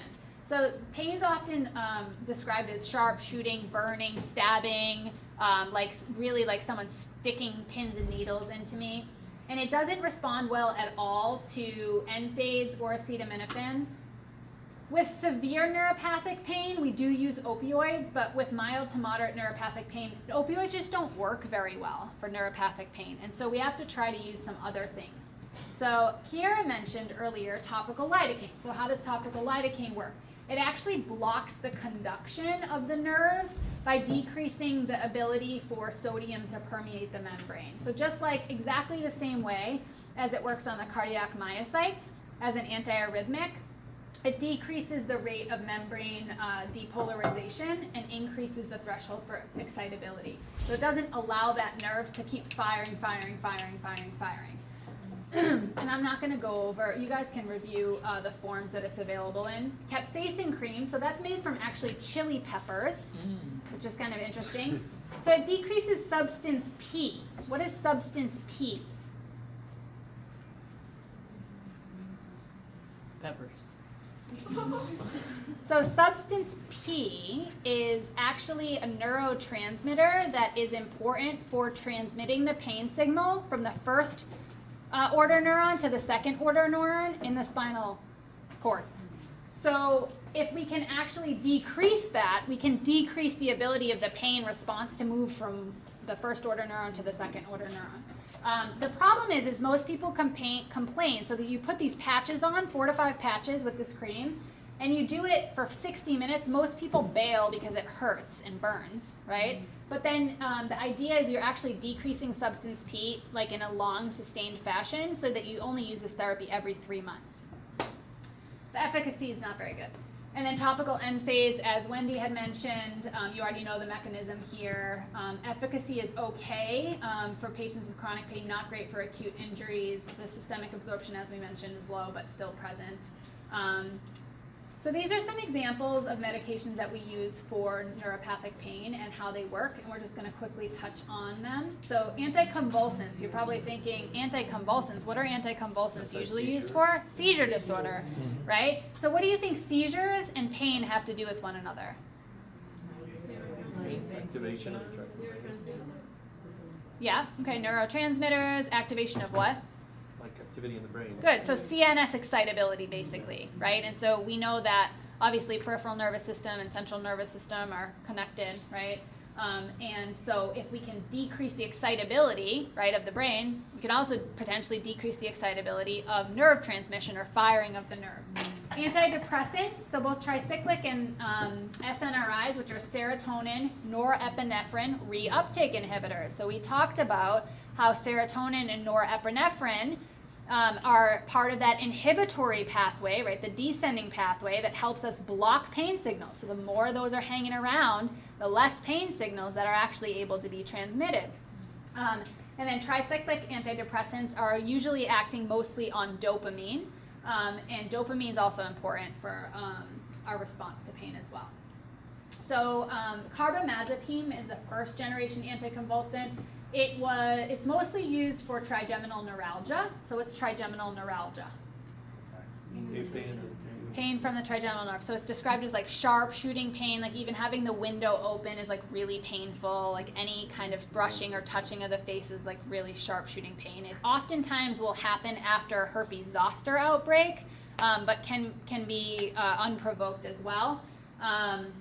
So carbamezapine's been well studied. Now these drugs, even though they're efficacious, we're talking about like a third to maybe 50% of the patients that are actually having some effect. And it's not like their pain's going away totally, okay? So we're talking about helping to manage the pain, but it's not like any of these drugs is working like perfectly. We also have gabapentin and pregabalin. So gabapentin is the drug that was made first. Pregabalin was made more recently. Pregabalin, or Lyrica, has been shown to be a little bit more efficacious than gabapentin, but it's much more expensive. These guys act on the GABA agonist activity. So remember, GABA is our inhibitory neurotransmitter. And what is the opposite of the inhibitory neurotransmitter? Excitatory, which is? Which one? What is that? What's that? So the opposite of GABA is glutamate, right? The NMDA receptors. So we have GABA and the GABA receptors, and then we have glutamate and the NMDA receptors. So those balance each other in the brain. Okay, so normally we balance them out, right? But when we start doing things like taking opioids or using alcohol, that can change the way those receptors work, right? Or if we have seizure disorder, our excitatory neurotransmitters like glutamate and act on the NMDA receptors in a different way potentially, right? So this is actually acting on the GABA or the inhibitory receptors to not allow those impulses to actually happen. It's been studied in postherpetic neuralgia. So postherpetic neuralgia is after a herpes zoster or a varicella outbreak that can cause, because the virus is in the nerve roots, it can actually cause residual neuropathic pain. The pain becomes damaged from the virus. And then painful diabetic neuropathy, because remember there can be non-painful neuropathy too that we would not treat with these agents. With gabapentin, we're going to start low, go slow. The max dose is almost 4 grams a day, but we're going to start at about 300 milligrams 1 to 2 times a day. Sedation is the major effect or major side effect, and that usually goes away in about a week or so, and then you can start escalating the dose. Yes? No. I just want you guys to kind of have an idea for, like, I don't care that you know the doses, but like for fentanyl, I care that you understand that it's micrograms, not milligrams, but I don't care. And then I think it's good for the narcotics to have an idea of what a starting dose would be, right? Like 1,000 milligrams or 10 milligrams, right? You want to have some idea of like what would be a normal dose for this patient. Antidepressants, as I mentioned, so tricyclic antidepressants, is not exactly clear how they're having their effect for neuropathic pain, but they do increase those neurotransmitters that we talked about and diminish that descending neuronal pathway. They also act on dopamine. They're FDA approved for depression only. They have not been FDA approved for neuropathic pain, but in clinical trials they have shown efficacy for patients even if they don't have depression for neuropathic pain.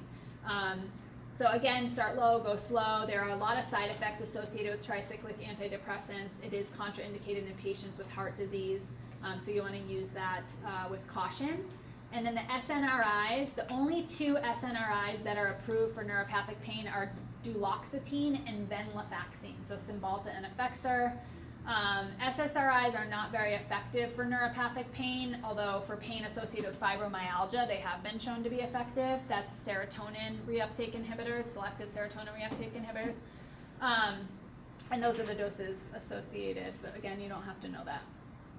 So for severe, those are all treatments for mild to moderate pain. For severe, narcotics can be considered, but don't really work very well. Ultram's a good start. Methadone is really, really effective. So it needs to be titrated from low dose and titrated up effectively. So what else could we consider? Muscle relaxants can be helpful. Botulism has been studied, injecting botulism, but really not a lot of data there. Benzodiazepines can be helpful with decreasing patients' anxiety that have neuropathic pain. However, those are addictive, and so we don't really want to use those long term. And then cannabis and cannabinoids have been studied, very controversial, and we don't really know the long-term effects. Okay. Yes. What's herpeptic? What's that? Herpeptic? Herpeptic. Yeah. Herpetic. Oh yeah. So herpetic, so herpes zoster. Oh, okay. Really any herpes infection, right, is gonna travel along the dorsal root ganglia, and that's kind of where it sits and lives, and then it travels out. That's why it's in a dermatomal distribution. It follows the nerve. So that's why oftentimes we have post-herpetic, right, pain after a herpes infection, because the nerve itself is affected, right, by the virus that becomes damaged, and then there's kind of inappropriate firing of the nerve that causes pain even after. Yeah. All right, so what else can we do other than, this other stuff for pain? So complementary alternative medicine, there has been a fair amount of evidence. Although the studies have been small, they are mighty and they show a lot of positive benefits. The Mayo Clinic did a retrospective analysis of all of the complementary alternative medicine studies since 2010 or later, and this is some of the data that has come out of that. So they looked at specific conditions, back pain, fibromyalgia, osteoarthritis of the knee, etc. And then they looked at each intervention, so including acupuncture, massage, supplements, relaxation approaches such as meditation, breathing, spinal manipulation, so chiropractic, or osteopathic manipulation, which is similar, Tai Chi, which is a form of movement, and yoga. And really, there was quite a few positive trials that came up specifically for certain diseases. So back pain, almost 50% of these treatments showed subjective improvement in patients. So it's worth trying for people. Not only that, but it also improves quality of life. So even if it's not necessarily significantly improving pain, oftentimes patients will perceive that their pain is less when their quality of life has improved. So these are some alternatives to drugs that we should really consider and offer to our patients if it is financially available or available within their network. Psychotherapy is also really important for patients with chronic pain, because we kind of have to help them reformat or figure out how they're going to live their life with chronic pain and how they're going to reframe their mind around that, how they're going to reframe their life around that, because obviously chronic pain can be a major struggle. A lot of patients with chronic pain have depression associated with it, and so it kind of has to be a multifaceted approach to really improve a patient with chronic pain's quality of life, for sure. All right, so muscle relaxants, anesthesia will be next semester. Thank God for that, right? I do have a lecture on alcohol and alcohol dependence and withdrawal. So I'll post that for you guys to review and then set up a time for you guys if you have questions about it. It's fairly straightforward. I think it's like 30 slides. So, and I'll have kind of an open forum if you have questions about that. But that's kind of another, obviously another important aspect to being able to manage patients with substance use disorders, not just opioid abuse, but also alcohol abuse, which is even more prevalent. All right, questions? I do have a question. I know methadone has the same potency as morphine, and I know that morphine has a shorter half-life. But why is methadone used to taper off of somebody who has substance abuse with morphine or heroin? Why is methadone? So the half-life of the drug is much longer, right? So even if you have an extended form release of morphine, you're still, the half-life is like 12 to 24 hours. So you're still getting a shorter half-life. So you're having, and especially like if if the person is not reliable necessarily, even if they skip a dose here and there, they're still gonna have some opioid agonism to not go into like full withdrawal symptoms. So it just tends to be like a gentler, easier way of maintaining it. But of course, like there's side effects, you know, that are dangerous associated with it too. Yeah, so it has to be pretty closely managed. Yeah, good question.